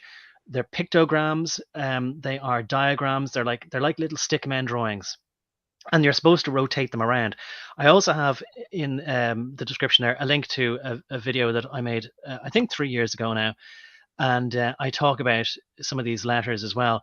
The Aleph, and then Beth is there as well, or Bet or Beth, which is a picture, I think, of a home, but also looks like a flag that you plant on the earth, which Well, is like, just like is a three-dimensional. They're all meant to be two-dimensional depictions of a three-dimensional object. So, like, elf it's hard to explain like exactly what it is, but if you look at it's toroidal in like its form factor. It's kind of like waves that it's hard to explain. It's like if you took a ring and you like bent it two opposite directions. You know what I mean? It kind of like, that makes any sense whatsoever. Like if you just took a metal ring and you grabbed it by two ends and you twisted it and like then kind of, bent it in that A shape, it's a circle that's bent like in that arch shape, that elf, uh, you know, character or whatever. Like there's a video. I wish I could find it again. I've been looking for it for days. Where that very same rabbi professor was talking about this very thing, and he was talking about how the letters are actually three-dimensional, and the mathematics of the elf is like it gives you the mathematical formula for the toroid, I do believe, is what he was saying in that video. And I'll have to send it to you if I can ever find it. But yes, they're supposed to be three-dimensional. Okay, well, in the description there are a couple of other videos which you sent to me, and I watched. And one is a rabbi, and he's talking about some of this stuff. And there's another video which I think is probably maybe a little bit more interesting. It depends, but watch both. And what JC can do, of course, is the video that he's thinking of if he finds it. I'll add it to that description, and I'll also try and put it as a pinned comment. I say try because sometimes putting links as a comment, even if you pin it, doesn't work on YouTube, but I'll do my best. And just to bring it back to the Bible here, at least we know that we understand that in principle, as JC said before, these are symbols. They're not just letters, and they're, as he's often said, they're multivalent. In other words, they connect to or react with different ideas. And of course, when we draw stick men, they're 2D figures on paper, but they're representations of 3D things that exist in the real world. I would also suggest to people that we're talking about languages that would have been communicated to people by drawing them on dust or dirt or sand. And so you would have done it with a stick. And I just want to say that Aleph and then Beth represent different things, but one of the things that they represent, because I'm not sure that I said it in the video that I did it in case I didn't, is that Beth is in the home and Beth is like Elizabeth. She is the woman. So that's the B is the beta in Greek, as it's called in Greek, but it's called Bet in the Hebrew or the Phoenician or Beth. And so that's the woman, whereas the Aleph or the Alpha is the man. So the first two letters, it's natural that it would be the story of man. It's man, woman. And man and woman are in the home, but also the woman is in the home and the man has a bull. And if you turn the letter Aleph there sort of left by 90 degrees, you get a representation of what looks like the devil or the adversary, but it's also the bull, even though it could look like Satan as well. So he's in the fields plowing with an ox, and it's also the symbol of the European ox, the white ox, which Zeus also disguised himself as. He disguised himself as a brilliant white bull on the island of Crete for the king Minos, and apparently the queen, she was called Creta, was unfaithful with Minos, with this bull, right? Hence was born the Minotaur. So those stories alone are packed into those two letters. Yes. And like, then for Gimel. instance, the word for the Hebrew word for marriage, within that word for marriage is that concept I told you a long time ago about where the man faces God and woman faces the world. You know, they're back to back. Well, that concept Right. contained within the Hebrew word for marriage. It's you know, all of these concepts are married to the words that describe them. Right. And what you're talking about when you use the word marriage there, it's a good way of illustrating that there's circles within circles, layers of meanings. And even though I sort of said I didn't want to denigrate the video that you sent me about the rabbi, just comments are disabled on it, but maybe for a good reason. But he does get across that idea that, you know, as you said there, like, another way of putting it, that these letters describe, right? And even the word describe, to scribe means to write something or to draw around something, right? So again, there's a wealth of meaning in it. And this rabbi was explaining how these letters and the words in Hebrew, and he was showing how there's different ways of interpreting it. It's like clever little puns within not just the word, but within rearranging the letters, you get puns and new ways of understanding the word, all by describing stories and people and the way they're orientated. So you're supposed to twist these letters around, and just like JC's story of the man and the woman back to each other, but they're facing the world and they keep the children safe within between them. That's what a lot of these sigils, signs, glyphs, logos, all the different ways to describe literally drawing pictures in your mind. Yes. And I mean, even in English, there are certain things, it's more simplified, but like in English, you just think about something like the words good and bad, right? If you think about the word, when you say the word good, it's long and slow and it has kind of like rounded edges to it, you know, good. But when you say bad, you say it's short, abrupt, and sharp. It says bad, right? So even within English, this, you know, this corrupted, degraded form of speech and language that we have today, even within that, like, you can't escape completely the little bit of meaning that's still in there. Yes. Yeah, absolutely. I think that the word for that, that quality, the way words sound, that it conveys a sort of a taste or an aesthetic or a musical quality that is either a cacophony or a sweet sound. I think that's onomatopoeia.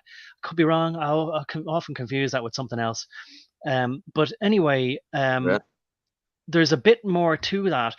Um, obviously there's a lot more to all these letters. Watch some of the videos, but also there was a thing in the book that I want to say if people want to read it. I knew that a jot, not one jot, I knew it was an old phrase my parents used to say, meaning like not a lot, hardly anything, and that's because it's the smallest letter. But jot, if you just change the J for a Y and they are interchangeable, you get yacht, and then change the T for a D, like we said before, they're interchangeable, you get yod. And so that's how you go from sort of Greek then, and then iota in Latin is just a dot over an I. So these very small marks can make a difference, though, to the letter in I, whether it's a capital or a small. And in Hebrew, there, just that little part that's being pointed to there changes Beth to Kaf, or in other words, B to K, or something like that. But look, we have to look at those letters, compare the Greek and the Hebrew and the Phoenician to letters like P, or small case, I suppose, P and D and Q, and what's the other one that B, P, D, and Q. So people who are dyslexic often confuse those, but that's because they're just reorientating those letters or changing something slightly. That's a remnant of our alphabet. But I would say, like, if you're drawing this stuff in the sand, you have to look real close to see whether it's this tittle. It's not title, but tittle. They're just this tiny thing, or whether it's rounded at the bottom. But maybe if you're in that culture, the difference is obvious, like the difference between an O and a Q. Right. Uh, And I would say what's that probably has something tied back to like tittle tattle, if I had to Yeah, guess. You I think you're know, probably right. I think you're dead there- right. Just telling over small, little, insignificant things. yes.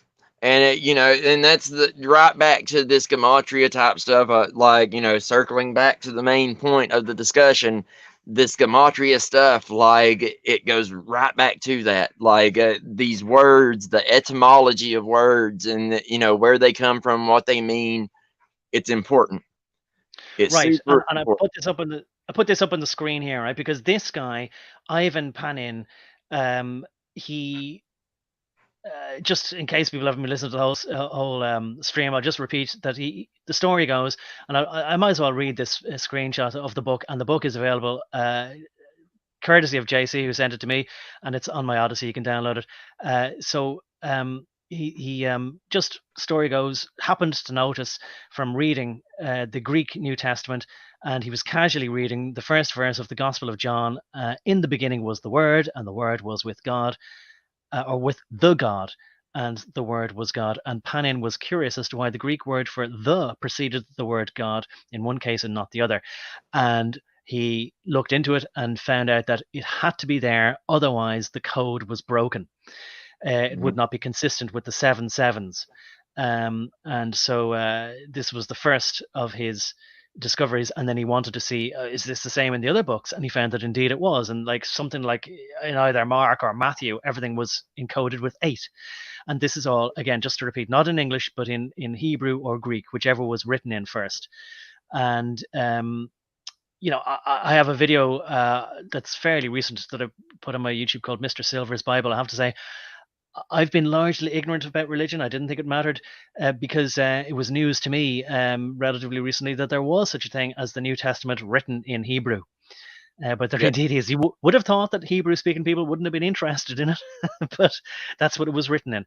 And to just pass it back to you now, JC, the final thing I want to say on it is that because of that alone, we therefore have to understand Hebrew in order to get into the mindset of the people who wrote it in Hebrew. That's why Yeah. we have to understand Hebrew. Yes, like, which is why I've been studying it for many years. It's not the easiest thing if it's not your mother language, but like, it's something I feel is important to do. And, also when it comes to that encoding of the Bible and stuff, if you think, you realize that there was some encoding done there, like, do you think that maybe that when, James's, Masonic scribes, that he got to put the King James version of the Bible together? You think that when they did their editing and changing of words around and removing of books, like that, maybe possibly that they did some encoding of their own? Yeah. Now, of course, I would always suspect a bit of nefarious subversion in the subtext. However, I have to say that Panin's thesis is that no human being, either alone or acting in collaboration, could possibly have been capable of all the meticulous machinations so as to be able to Oh, no. get all these words down. And well, you better be careful now about what you're saying here, because he's saying that, Oh, no, and no, I right. would Like welcome you. I would the welcome you to take up original, the opposite, but the original let me just text. say this. Let me just say this, JC, and you can then say the opposite. Just finish off this sentence. So, he is saying that nobody would be capable of the extreme intricacies of what was required to write the Bible in Hebrew and Greek with the perfect encoding. And so what he's suggesting is that therefore proves it was written by a divine entity, and therefore God exists. That's what he's saying. But you're suggesting that maybe these Hebrew scribes were very, very clever and scheming. No, I'm suggesting that when the King James Bible was written, that like the medieval or early Renaissance scholars that he had help him put that together, like also did a little bit of changing around and changed the code when they like, because for instance the Orthodox Bible that I have right here, if you read it and you read the King James Bible, they are not the same. Like, even though they're both in English, they don't say the same things. They don't have the same books in them. So what I'm saying is that while he's correct about the original Hebrew and all that kind of stuff, and even like, and it even kind of somewhat carries over to the English versions if it's directly copied over. But the King James version is not a direct copy. It is missing books, and it is things have been changed. I see. Just just to give people like some context for the most used Western Bible that we have floating around right now, like people have to remember, like Protestantism and all these other kind of groups, they were influenced by Masonry themselves, and the code that is in the King James Bible is corrupted compared to like what is supposed to be in there. Yeah. So, and again, I'll just remind people of the parity bit. So, in code breaking, and I suppose like we could make the analogy back to what happened in allegedly in Bletchley Park, and Alan Turing and the people working for him. Apparently, a lot of women working for him. And there was a few films made about this idea over the last 20 years, anyway. Sort of extolling him that he helped break the German Enigma code.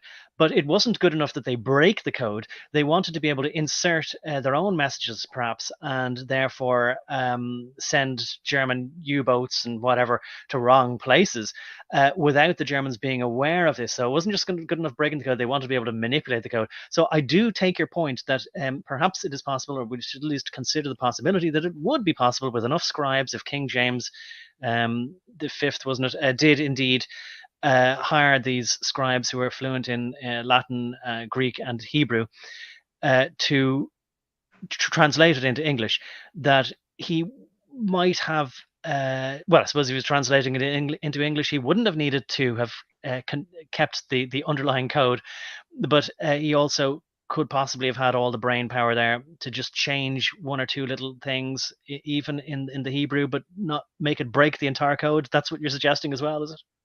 Yes, like it's kind of like the script itself is almost a mirror reflection, or the Western schismatic churches are a mirror reflection of the text itself. They're all reading this text and interpreting it from themselves. Well, like what they're going to interpret is like directly going to be related to who taught them, what their experience is, but also what the contents of the book is or are. So if it has been changed, like, then it could be a big reason why a lot of Western Christian like doctrine is so screwed up. Like if they change that code, like based on my thesis of the Gematria and like how important it is, it would make the understanding of the text more difficult, because it doesn't fit exactly like it should with the Gematria. If you get what I'm saying. Yeah, and I don't know if people can see. I think I'm totally mistaken by saying he's King James V. No, it's the V stands for version, isn't that correct? So it's not King James V. It's King James. What king was he? Do you know? Wasn't he the sixth? Yes. So according to Wikipedia, is the sixth. Can I say then that I seem to remember that he died of what sounded to me like poisoning. He and I don't mean to be crude here. I think I can say it in a non-crude way. He urinated, but his urine wasn't yellow. It was red or purplish, and so I think that there is a suspicion that he was poisoned. He could have Which to me, been. which to me says that he was killed for a reason, and that this foul play may have been because he, in translating the Bible into English so that people could read it for themselves, that the Catholic Church obviously had a motive then to punish him for trying to, or perhaps succeeding in, removing their power over the island of Britain. Yes, and I mean that's very possible, and that's where a lot of people get confused about all this. Is like, you have this Anglo-American establishment, and like the way things are now were not the way things always were. At one time, it was the case that the Catholic Church, with all of its corrupt doctrine, was battling with Freemasonry for power. But at some point in the past ensuing centuries, like that has they've been homogenized, we'll say. Yeah, sure, absolutely. And I don't know what I was looking at, but somebody was talking or showing how the new King James version wasn't just an attempt to get rid of the theys, thous, and those, but there was more to it, and a nefarious intent in that as well, to mislead people. Is that something that you're familiar with? Yes. The reason? Yeah, go ahead. Yes, like I am familiar with that, and the new King James version, that is like it removes like some 30 some odd really important phrases and things, and and makes changes. The most important in my mind would be the fact that I'm pretty sure it removes all references to Christ being God. Like that's going to be a real biggie. I And see. Yeah. and just like other things like that, things referring to the divinity of Christ and stuff like that. The New King James Bible was designed for this new one world religion version, which basically takes out all the things that would be all the things from the Abrahamic faiths that would be basically insulting to their progenitor faith, if you want to call it that.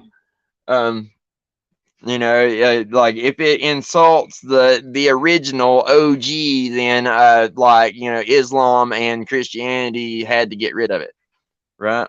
Yeah, no, I totally get you. And I only became aware of the New King James Version because somebody said to me in South Africa, "Oh, you don't mind if we use the New King James Version?" And I didn't really know what they were saying. I was going, "New copy of it, I don't mind," but I didn't understand that it was a new version of it. And when I saw it, I mean, the first thing I noticed was that they got rid of. I mean, for me alone, right, getting rid of the theys, thous, and thou arts, and this kind of stuff, and that kind of what I consider to be the essence of the prophetic language. You talked already about the sort of onomatopoeic quality of just saying something is good or something is bad, and that bad in itself, even if you didn't speak the language, doesn't sound good. So to me, when it sort of has to get rid of those words to bring it down so that Cardi B can understand the language. Well, I would sort of say Cardi B needs to be elevated to understand the way that people used to speak in prophetic English, rather than prophetic English come down to meet Cardi B. Yes. Well, I mean, I would agree with that, but of course, as we said before, it has a whole lot more of a purpose than just all that. It's basically the New King James is it's the Noahide Bible is what it is. Like they just to call it what it is. It is the Noahide Bible, and I don't know if you know what Noahides are, but Yeah, yeah. But I yeah, mean, maybe we can elucidate it here if you like. I mean, we've said enough already. If you think that, I don't think it's too bad. Yeah, go ahead if you want to just explain it for the record. well, a Noahide is basically, anyone who's not Jewish that has then decided to bow to the Jewish faith as a Noahide or initiate, and it's you're not a Jew.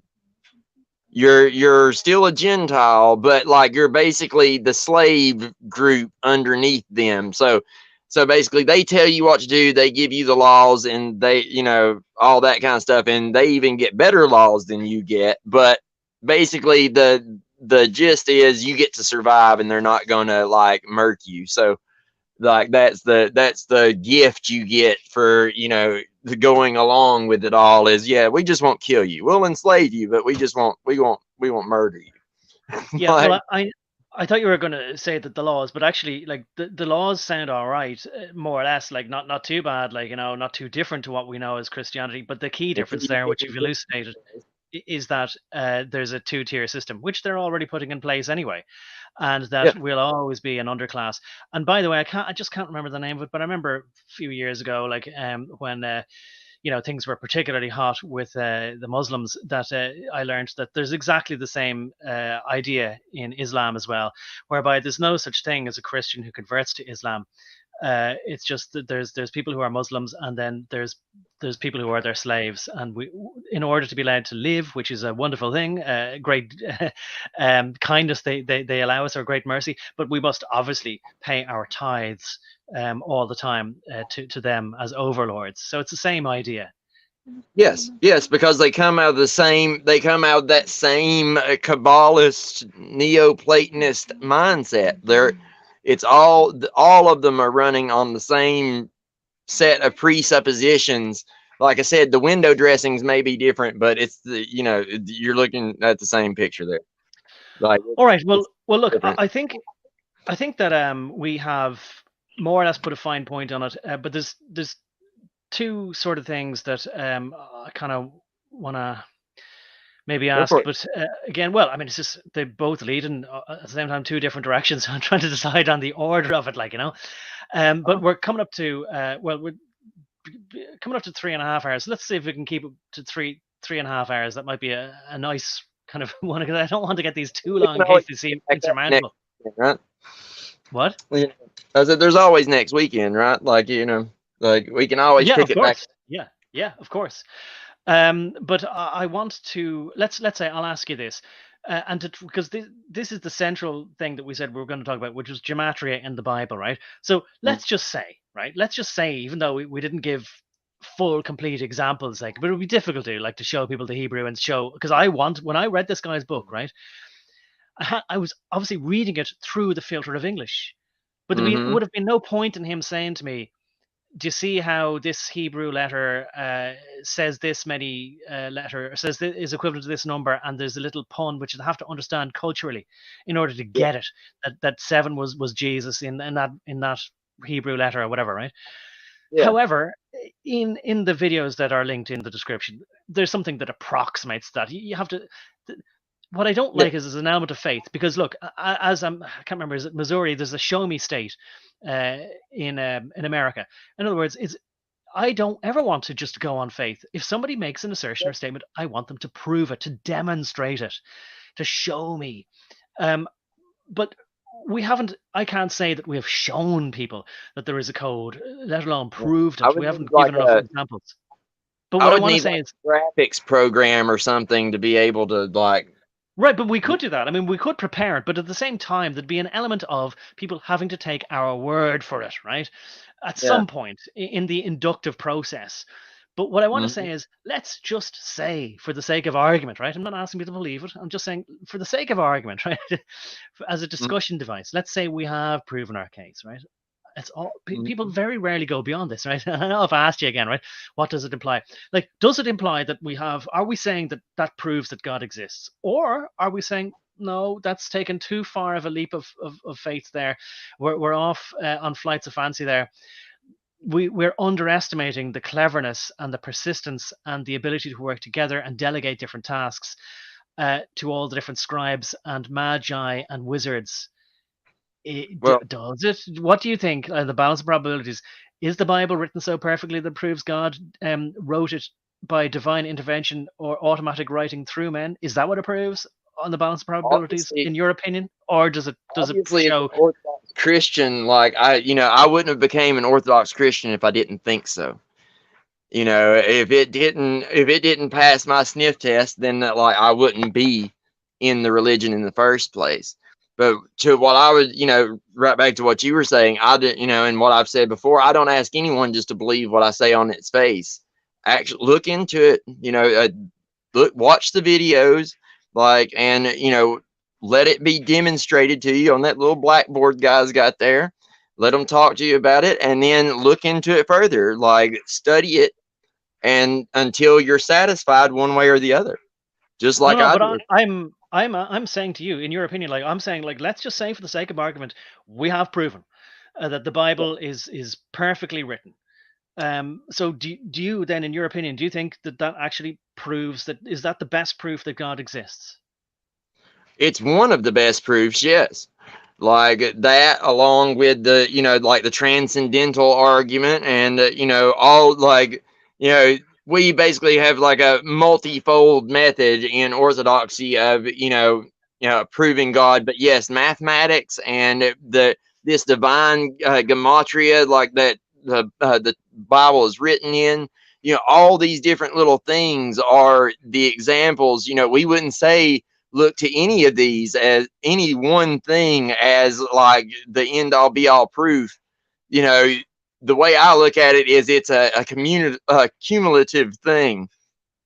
Just like any other set of circumstantial evidence, we can't perceive God directly. So obviously, any evidence we have for him is circumstantial. And you have to build your case. So that's what I'm doing. I'm building my case and giving all these different inroads into how, like, I, as well as the Masons themselves, have decided, yes, there absolutely is a God. And even science is starting to lean that way to some degree, that there has to be some kind of intelligent architecture. They would lean towards aliens, of course, rather than God. But I'll give them, at least they're going towards intelligent architecture rather than, there was just an explosion out of nowhere and all this shit just happened. Statistically impossible. Yeah, well, I mean, for again, this is a description of my feeling on it. I think that there's something to it. I am taking it on faith for the moment until I can do a bit more digging. But I had it already corroborated with some things that I had discovered independently. So I do think that it can be demonstrated to everybody's satisfaction. And if you read the book, you'll see that he put it to people through the medium of the day, through the public newspapers, that anybody could refute what he was saying, that he had indeed discovered a pattern of sevens, I think it was, talking about Jesus in the book of John, and eights in the book of Matthew. Mm-hmm. And that there was definitely, just like, say, if you find the watch with all the intricate gears and mechanisms, there's no way that that's just by chance. So he put it to people to sort of say, are you going to tell me that that's by chance? Read the book. I felt that I was convinced of his position. So Yeah. then the next question is, to me, does that demonstrate the existence of God? Or that it is, as they say, that there is the divine inspiration, that men wrote it, but they wouldn't have been able to write it in such a perfect way, in the same way sometimes musical pieces. And I put up like the augmented chords there. You mentioned music being just numbers. It's a number of cycles per second. You can watch it on an oscilloscope. Or each note, I used to remember, like, if you're trying to create a note in some programming languages, you'd put in how many hertz, like the letter, or sorry, the I was going to say the letter, the note A or E or C, middle C would be, I was trying to remember what 330 was. That might have been E, I think, maybe on the middle scale on the piano. But Douglas Adams also talked about how when he was writing software, or there was somebody rather in one of his stories writing software on an Apple Mac, and the key thing in it, the hook, was that on ledgers or spreadsheets of the accounting, that they were all numbers, but to make it less boring, if the accounts were in order, it would play a nice tune. But if the accounts were in the red, it would be a terrible cacophony. And so they'd know by listening to the music whether their numbers were off. Yeah. So he was joking, but he was dead serious as well. And Mm-hmm. despite what we said about, words are no good without action, Action is no good without understanding your motivation. The two things go hand in hand. So it does behoove people, before they think that they want to put their action into the world. People used to say to me all the time, I used to find it so frustrating, be the change you need to want to see in the world. But you can't go off half-cocked. It's fine being angry, but what are you going to put in place then if you think you can do better? And Mhm. we are obliged to look at things differently. And I would say, as somebody who once tried to write a sort of a database where I was creating, or decided that I wanted to create it from scratch, that I wanted to create the format of the database, and I wanted to be as efficient as possible because I knew other programmers would be looking at this sort of saying, "Oh, you did that very inefficiently." It got me to think about binary numbers in an entirely different way, and there's so many different ways of looking at things. So just like you could look at an 8-bit byte, and you could say, oh, well, that's just a way of flipping the numbers 1 and 0 by representing decimal. After a while, you realize you don't have to represent decimal at all. You can just think in binary, and you can look at it like pictures, or you can look at them as like light switches. And once you start thinking of light switches, then you don't even have to think of them as translating into numbers. You can think of them as combinations or probabilities, Yep. or as representing different things. And I don't think most programmers do that. And another thing I'll tell people about hexadecimal numbers, which is another sort of way of translating. It's like, say, from Phoenician to Hebrew to Greek. This is translating within numbers as well. Um, 2 hexadecimal numbers, you only need 2 of them to represent one letter, or anything. That, like, any number, any letter, or whatever, you only need 2 of those instead of needing eight bytes, or sometimes 16 bits, rather. Sorry, 1 byte or 16 bits you might need to represent all the numbers. But it's much more efficient then. Sometimes programmers find using hexadecimal is much more efficient. Now, who needs to know that? You don't. But actually, if we want to make ourselves better and really know what's going on, and look at, like Neo with the Matrix, find out, understand what's going on, when you look at view source in your browser, to understand hexadecimal, or to look at an executable and to try and understand what might be going on with the machine language or the assembly code, to see what hexadecimal is, to be able to think about it in your mind, manipulate it in different ways. That's what I'll finish off on there, to sort of say that I'm advising a balance, and I do think that the Bible is likely to be some evidence that, well, I'd say is almost certainly evidence that whoever wrote the Bible, and different people did it, they were highly intelligent, and I would say that you'd want to consider the possibility that they were directed by a much higher order intelligence. So for any people who came from the position of, like, say, an atheistic, secular sort of a person, rejected the Catholic Church as a control system, there is a lot of truth to all of this. And if we knew where we came from, who we are, and where we're going, then we might be much more filled with the divine spark of understanding and direction. Over to you, JC, if you want to maybe perhaps say your final words and all that. Well, I mean, like I would say that I absolutely agree with you. Like, like you were talking about, well, you have the augmented chords right here in front of you.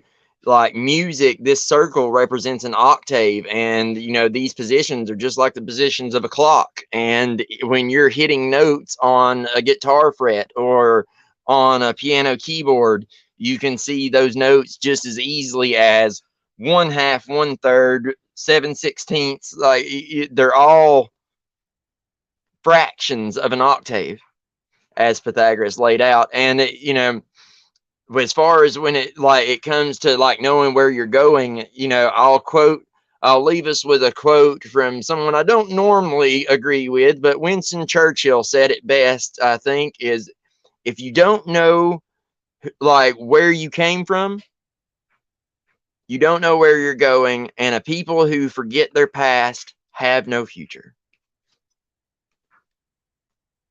That's like probably the best advice, like the best like single phrase I can think ever came out of the man's mouth.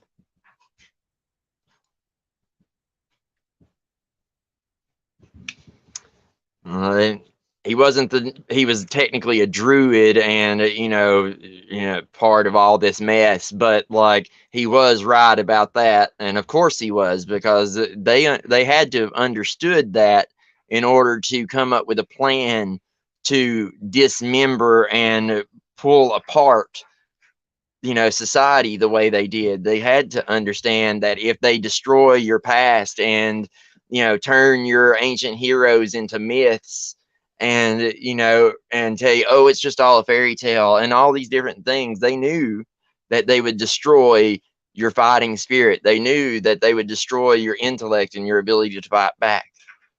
And if we want to like regain some semblance of that, then we're going to have to look back to the last time we had it.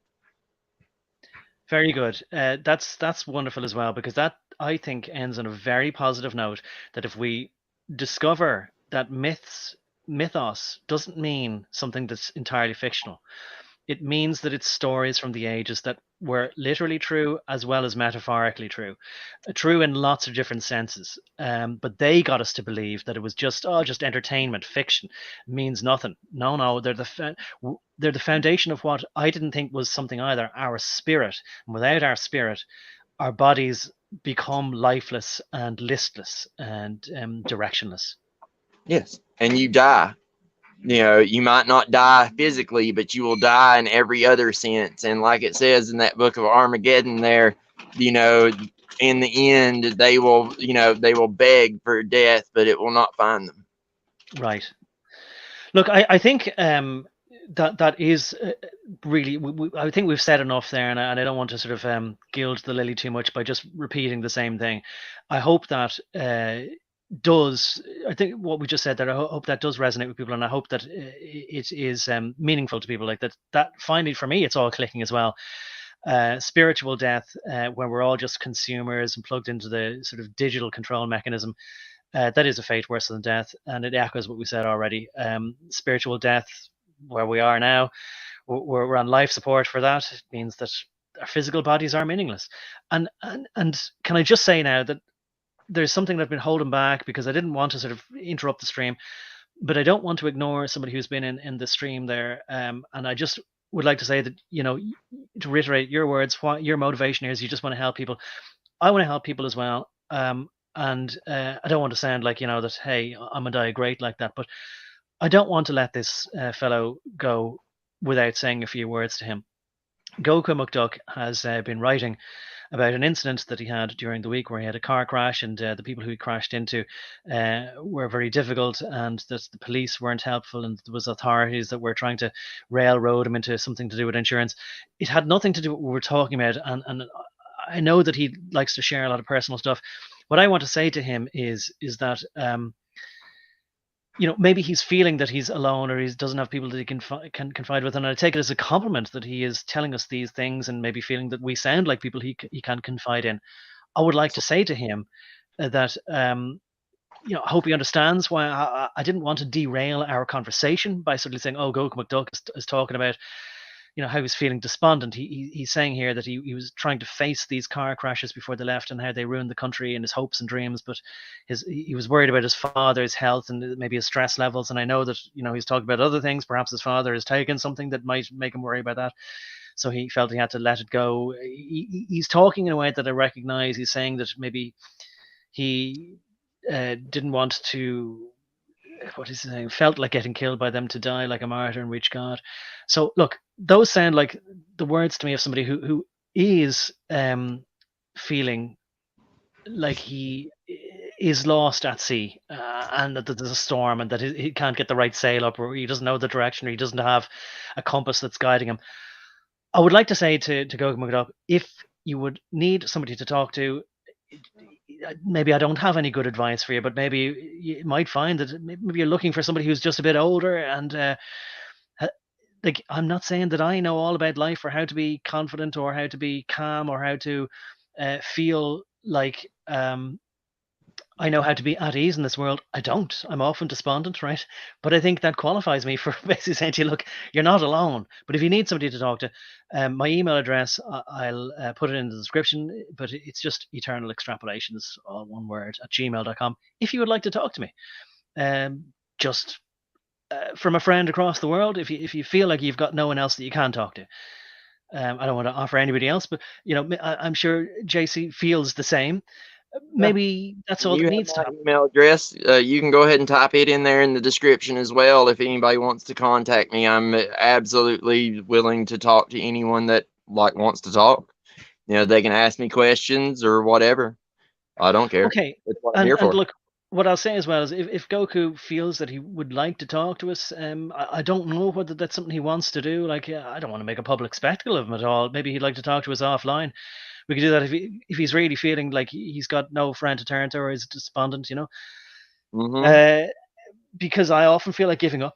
But it's a great thing just to be able to share a problem, and I don't mean to sound like a cliche, but it can maybe have the problem at least, even if it doesn't make it go away. Yeah. Well, what I always like remind myself and everyone around me every time I get angry, because I do, I have a temper, and like I get frustrated a lot. Like I'm stubborn enough to where I never quit, at least not permanently, more than a couple minutes, and I slam my hands on the ground. I'm like, oh, and I take back off. But it's one of those things that I firmly believe that God wouldn't saddle you with anything that He didn't think that you were capable, at least capable, of rising to the occasion to handle. Whether that you actually do that or not, I believe is up to each and every one of us to prepare ourselves as best we can and to face it head on. But I firmly believe that like the crosses that we are like given to bear are ours, and you're given them for a reason. He gives us these lessons and these obstacles, and he will keep putting that same obstacle right back in front of you over and over again until you learn to clear it. That's your personal dragon to slay. Yes. Those obstacles that are put in front of you in life, like that's what that's part of this journey is to learn to clear those obstacles and elevate yourself. Yeah. That's the thing, and I've been belligerent like you as well. I mean, I'll admit that there's been many, many times that I've sort of said, "Look, it's like a Space Invaders game." I used to get despondent after losing the first ship, and then I'd feel like, it's all over. Won't have a perfect game now, and I have to keep saying to myself, "Don't think about that in life. You only get one ship. That's it." And if you deliberately crash it onto the rocks, how do I even know if I'll get another chance at the game? Mm. Would I be back in the subs bench, wishing that I had played my best on the field? So I have to give myself a pep talk and a kick in the back, and tell myself to get up and keep going, even though I definitely don't want to. Every day, I don't want to, because everything is legitimately so unfair. But look, there's nobody around anymore to tell me. My mother used to sort of say to me, "Don't give the," and I have the phrase up on the screen there, the illegitimate non-carborundum. Don't let the so and so's grind you down. Don't give them the satisfaction of giving up. Right. Yep. Like So never give up, never give in. Like you just have to dig deep. I mean, especially at this point, like we've kind of like, I hate when I'm like put up against a dialectical choice, it seems like, but I very much feel like at this moment we're at we're at an inflection point where, we're either going to dig deep and overcome, or we're going to fail miserably and it's not going to matter anyway. You know what I mean? Like I don't think there's going to be any half measures here. I think we're kind of at we're kind of at that point. So we're going to have to dig for everything we got and put it on the yeah, table. oh yeah, grasp the nettle or not at all. There's no point in, as Mr. Miyagi said, there's no try. There's just do. Or was that Mm. Yoda? Was that Yoda? I can't remember. Um, Do but or do not try. Yeah, that's Yoda, I think. okay. I think we probably talked about that before. But look, that's it. Look, Goka McDuck is saying, thanks and sorry for derailing. He says, are your emails somewhere? Uh, just that all of this feels odd, like a conspiracy ritual. I think maybe what he's talking about there is that all of the information we've been talking about is odd, like a ritual. JC did say at the beginning he was worried that he'd be accidentally initiating people into these mysteries, so called. I'm saying that with heavy quotation marks because, again, right? It reminds me of the fella Goethe, Johann Wolfgang Goethe or Wolfgang Johann Goethe, um, who wrote Faust. And the opening in Faust, he says, like, I've studied medicine, I've studied the law, I've studied science, I've studied all this. And then after all of this, he's learned all the knowledge in the world. He's basically comes back and he says, like, I'm no wiser than before. Like, so what at the end of it all? As maybe I don't mean to be invoking Hillary Clinton in the Senate, inquiry. At what point, or at what difference does this make at this point? Well, kind of nothing, really. But the thing is that you need to have a focused mind, and you need to be able to understand how to read the signs and symbols all around the world. They're like road maps. It's a bit like if you're on a car journey and you speak a different language, or the signs are all in English, or whatever. You don't understand what a mile is or a kilometer, so you're lost. You're out to sea. You need to understand a little bit. My attitude is that all information should be free, but I know that a lot of people in my previous corporation hated me for letting people know all the information, because it took away power from them. They wanted to seem like they were geniuses, and how did this guy know this stuff? Oh, we have to go to him if we want this done, that sort of stuff. So I want to democratize information, but maybe I'm wrong. Maybe maybe all these people with secret societies are correct, that people are either going to be unable to understand, or they're going to be emotionally disturbed by all this tsunami of information. Maybe that's what you're feeling. I would just say, if so, don't worry about it, right? Just be a good person, treat people as you'd like to be treated, and then it can be as simple as that. That's all there is to it. I mean, according to Jesus, then, and he's right. Yeah, well, I mean, their own philosophy, they think that man is destined to become this God man, and they're supposed to help us get there. Well, if they don't think that we're capable of having all the information, how can human beings ever hope to reach that point? Is all I can say. Like, to me, it just is like, this is part and parcel to what frustrated me with their whole thing in the first place. Is it all seems contradictory to me, and I like it. The law of non-contradiction is a thing, and it, like, I despise when it is like it's just trampled over like it's nothing. It matters if you contradict yourself. Oh, Like, absolutely. Yeah. Well, we've talked about, I mean, maybe I didn't say the words, I'll say them: consistency and corroboration, and coherency within itself. So you always have to examine. People say, "Oh, something's all nonsense." Well, examine it within its own canon, within its own compendium of work. Is it consistent within itself? What we've talked about is that the Bible is consistent within itself. It's got a self-verifying cyclic redundancy check, parity bit encoding that shows that it is consistent.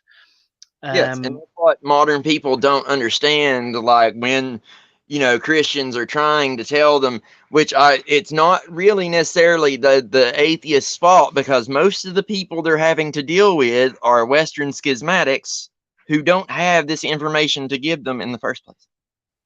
oh yeah, and look, I didn't say it, but I'll take the opportunity to say it. Like, again, brought up in the Catholic faith, but or culture, I'll say, rather than faith. I say culture rather than faith because I didn't believe any of it.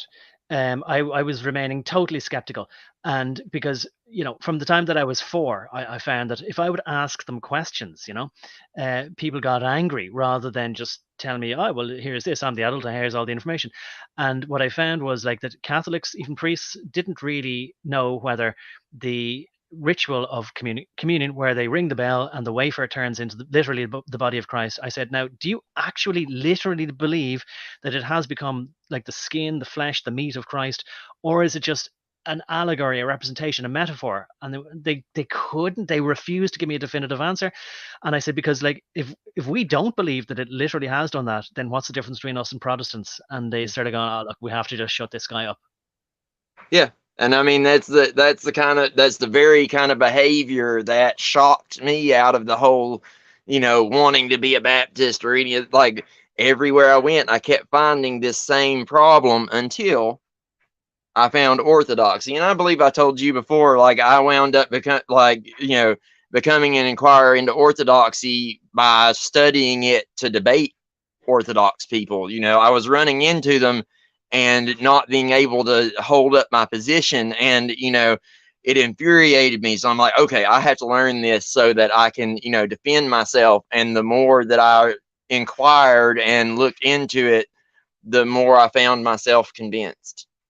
Well, that's it. And in order to refute them, we have to study their own material and know it better than they do themselves. And there's actually so many stories of people who end up examining the sort of body of work of either an area of interest or a faith or whatever, and becoming expert at something, or becoming convinced of something because they started out trying to refute it and learn and wanting to learn enough in order that they could demonstrate that it was a load of nonsense, you know. And by the way, that's a scientific method, pretty much proof by contradiction. That's the best way to go about it. Approach something as a skeptic. And then it helps get rid of cognitive, or sorry, not cognitive bias, but there's a bias of some kind, experimental bias. I forget what it is now. But anyway, it doesn't matter. You get the idea that you go into an experiment hoping that there'll be a certain outcome. Well, if you hope to be something else and you're an honest practitioner and you end up proving the opposite to yourself, that's a pretty good idea that there's something to what you've proved. Look, I want to wrap it up though. We're coming up now to 4 hours. Goku at least is sort of interested in the conversation, other than he says, no, I'm talking about that it seemed like it was conspiracy as to what was happening with the accident. Oh, well, of course. And listen, I don't want to say, it could be. yeah, well, I would say if he thinks it is, then it is. Like, because I'll tell you this much, like anyone from Northern Europe, if you drive down to Spain, Portugal, or Italy or Greece, like, I mean, what people would say to you is like, watch out for people. They deliberately crash into you. Like, I mean, in Rome, like everybody crashes into everybody. They go, oh, va bene, whatever, you know, you should have rolled in your ring mirrors, you know, it's just what we do, you know.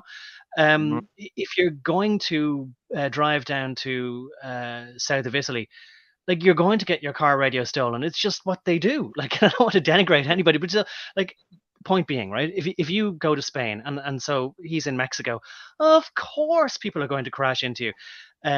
I'll say this as well. Like, I mean, look, when somebody reverses into you at the traffic lights, okay, you've got a good idea who you know is in the demographically driving the car. Right? We've stepped on a few rails here a few times. Like, I mean, I think Goku McDuck is young and naive, and he doesn't know much about the world, so maybe he does need older people to talk to him. If you think it was a scam, it was. You know, in Mexico, plus, like, you have the added problem of the fact that, you know, they're known to be corrupt and the police is into conspiracies. And if he's done anything to anger the Catholic Church, the cartels, the local police, local business owners, or anything of the sort in Mexico, I've been down there enough to know that, like, any of those things are enough to get you, like, you know, conspired against to be removed. So, you know, just saying, like, you know, be careful of anyone that you might piss off down there, like, because the cops are absolutely dirty, they're absolutely Masonic, and they absolutely will do you in. Don't trust them. Look, you got to keep your nose clean, and unfortunately, I don't think Goku is going to take this the wrong way. It does sound like he just needed a big brother or some older man who would have by now told him the ways of the world. I'm guessing he is from Mexico, so I don't know. But look, I'm going to say this: I was very naive until until last week about the world. It seems like only last week, you know, but I'm still naive about a lot of things. And a lot of adults do not forewarn even their own children. And I'll say one other thing real quick is that you would think that the older generation, because children ask loads of questions, why is this, why is that? A lot of adults, even with their own children, are resentful and jealous of their own children and feel like they had opportunities they weren't given.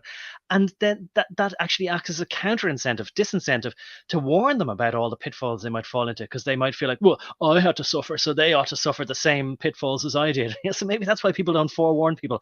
I feel like information should be democratized and given freely. That's my attitude. Yeah. And then I also realized that, like, too, a lot of parents, like, actually think that the school system is teaching you stuff. So, yeah, you know, a lot of them go to work and they're tired and they just assume that, oh, well, my kid's obviously being taught, like, how the world works in school. And, you know, no, no, because people don't really realize where they learn a lot of things from. By the time you're an adult, like, you've picked up things from a million different places, and some of it came from your parents, some of it came from TV, some of it came from school, some of it came from, you know, you pick all these things up and you don't necessarily realize where they come from. And, you know, I give parents you know, like my parents, for instance, and other parents their age and stuff, like, you know, I don't I try not to be too harsh on them because, like, I realize, like, for instance, like, my parents were only 21 when they had me. How naive was I at 21? I'm not Yeah. sure exactly which generation to blame for, like, dropping the ball first, you know? Oh yeah, I mean the silent generation should take a lot of blame as well because they just didn't really discuss anything. But unfortunately, I rankle with well, my mother is gone. She was a great woman, but I remember asking her when I was 5 or 6 years old, "Here, listen, I've heard a lot about World War II and this particular fella, and why did he not like those people?" And she went, "Oh, nobody knows. Nobody knows." And I believe that when a child starts asking pertinent questions, that's the age at which you start telling them. Yeah. Even though, of course, you might have to explain to them that other children in the school won't have been told these things by their parents. So if there's a way of saying to children, look, you might have arrived on certain hot button things sooner than your schoolmates or whatever, you know. And look, that's why I understand as well. I got to forgive my mother for not telling me or keeping me a little bit too naive, because again, there's a balance to be struck between having a childhood and not going around the whole neighborhood, and then by proxy getting your parents in an awful lot of trouble by saying, "Well, my mummy told me." You know what I mean? And then, like, the whole neighborhood thinks you're all crazy. Yeah. Well, not just crazy, but anti something or other. You know what I mean? Oh, yeah, yeah, that's another thing too. And Yeah, that time as we've period, talked about, you could yeah, and wind up in a lot of trouble. in a So, heck of a lot of trouble very, very soon. kind And of course, of I know that I'm writing my own now. death warrant. Go ahead. I said, kind of like what we're coming into now. Like, we're very quickly coming up on that very same issue where, like I was saying earlier, we're already on a list. It's just a matter of initiating the program, the Exactly. operation. Exactly. And look, Lily said there, dash cams are popular in Russia for a reason. That's a very nice way of saying it. That's what I should have thought of saying, because I didn't mean to impugn the Spanish and say the Spanish are known for reversing into you and calling it, an accident where you drove into the back of them. But it'll be Like, yeah. what we find in Europe is it's always people from easterly direction or southerly direction, much farther south than Sicily, I would say. Right. Like, well, you gotta look at, like, the cultures who drive the most cars are gonna be the ones, like, least likely to have a problem driving. Whereas, the people who don't, I fully believe there is something to genetic memory. And, if your people don't drive cars a lot, like, you're probably not gonna be all that great at it. Oh yeah, but this isn't a skill problem. I mean, we ought not forget people can be malevolent as well as stupid. Oh, You yes, know, that can be is a both. thing too. Like, Incompetent, incompetent at driving a car. But this yeah. is not incompetence. This is, a well-known insurance scam of reversing into people. Oh, Pretending yeah. that you drove into them. Which that's a problem here in America too. That's like, it's everybody is out to grift these days, and you have to be careful no matter who it is at this point. Like, the amount of things that people have become okay with doing increases with the amount of desperation of the population and the amount of degradation of their spiritual state. So, at this point, it's a sickness that every culture has, no matter who you are. Well, yes, I suppose just to reiterate that, I know because I lived in those times. There was a time when we didn't have to worry about the general people around us, like that everyone was pretty much honest.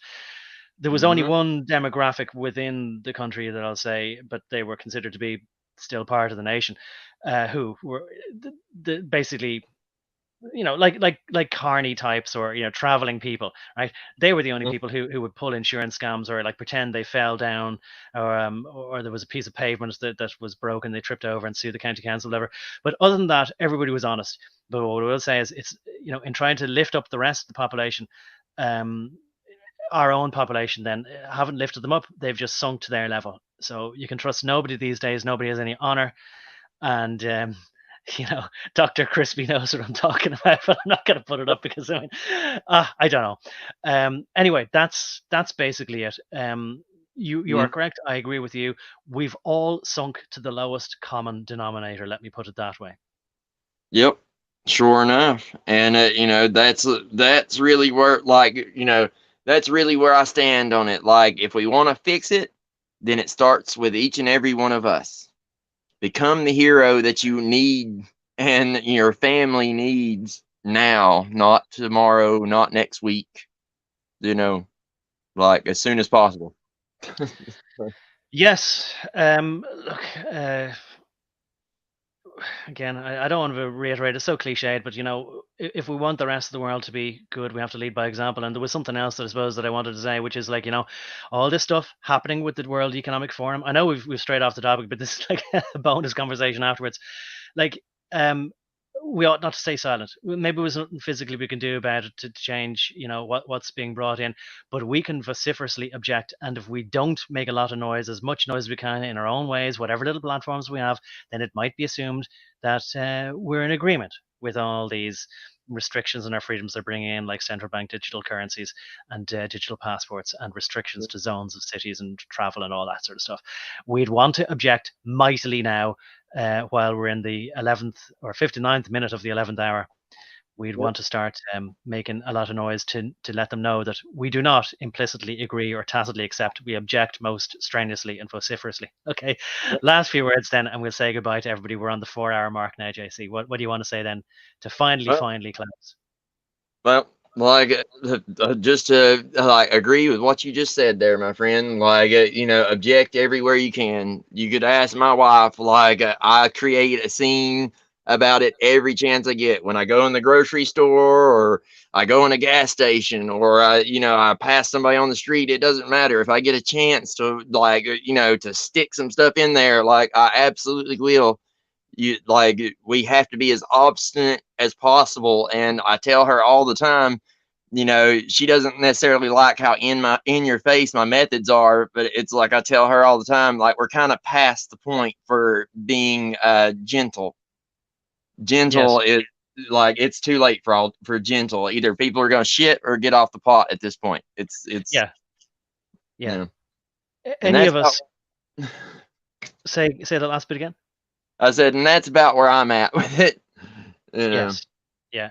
Any of us who doesn't want to see this thing that's looming over the horizon come to fruition, we're all part of this. We're all cogs in the machine, but we'd better be cogs that don't move, refuse to move, obstinate, as you say.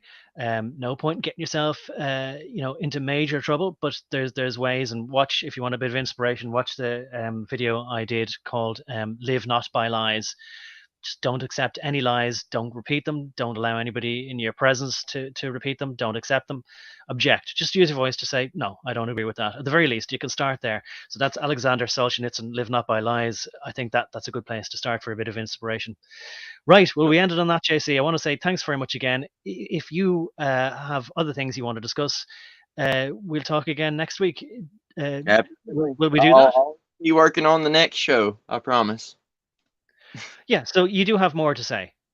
Absolutely.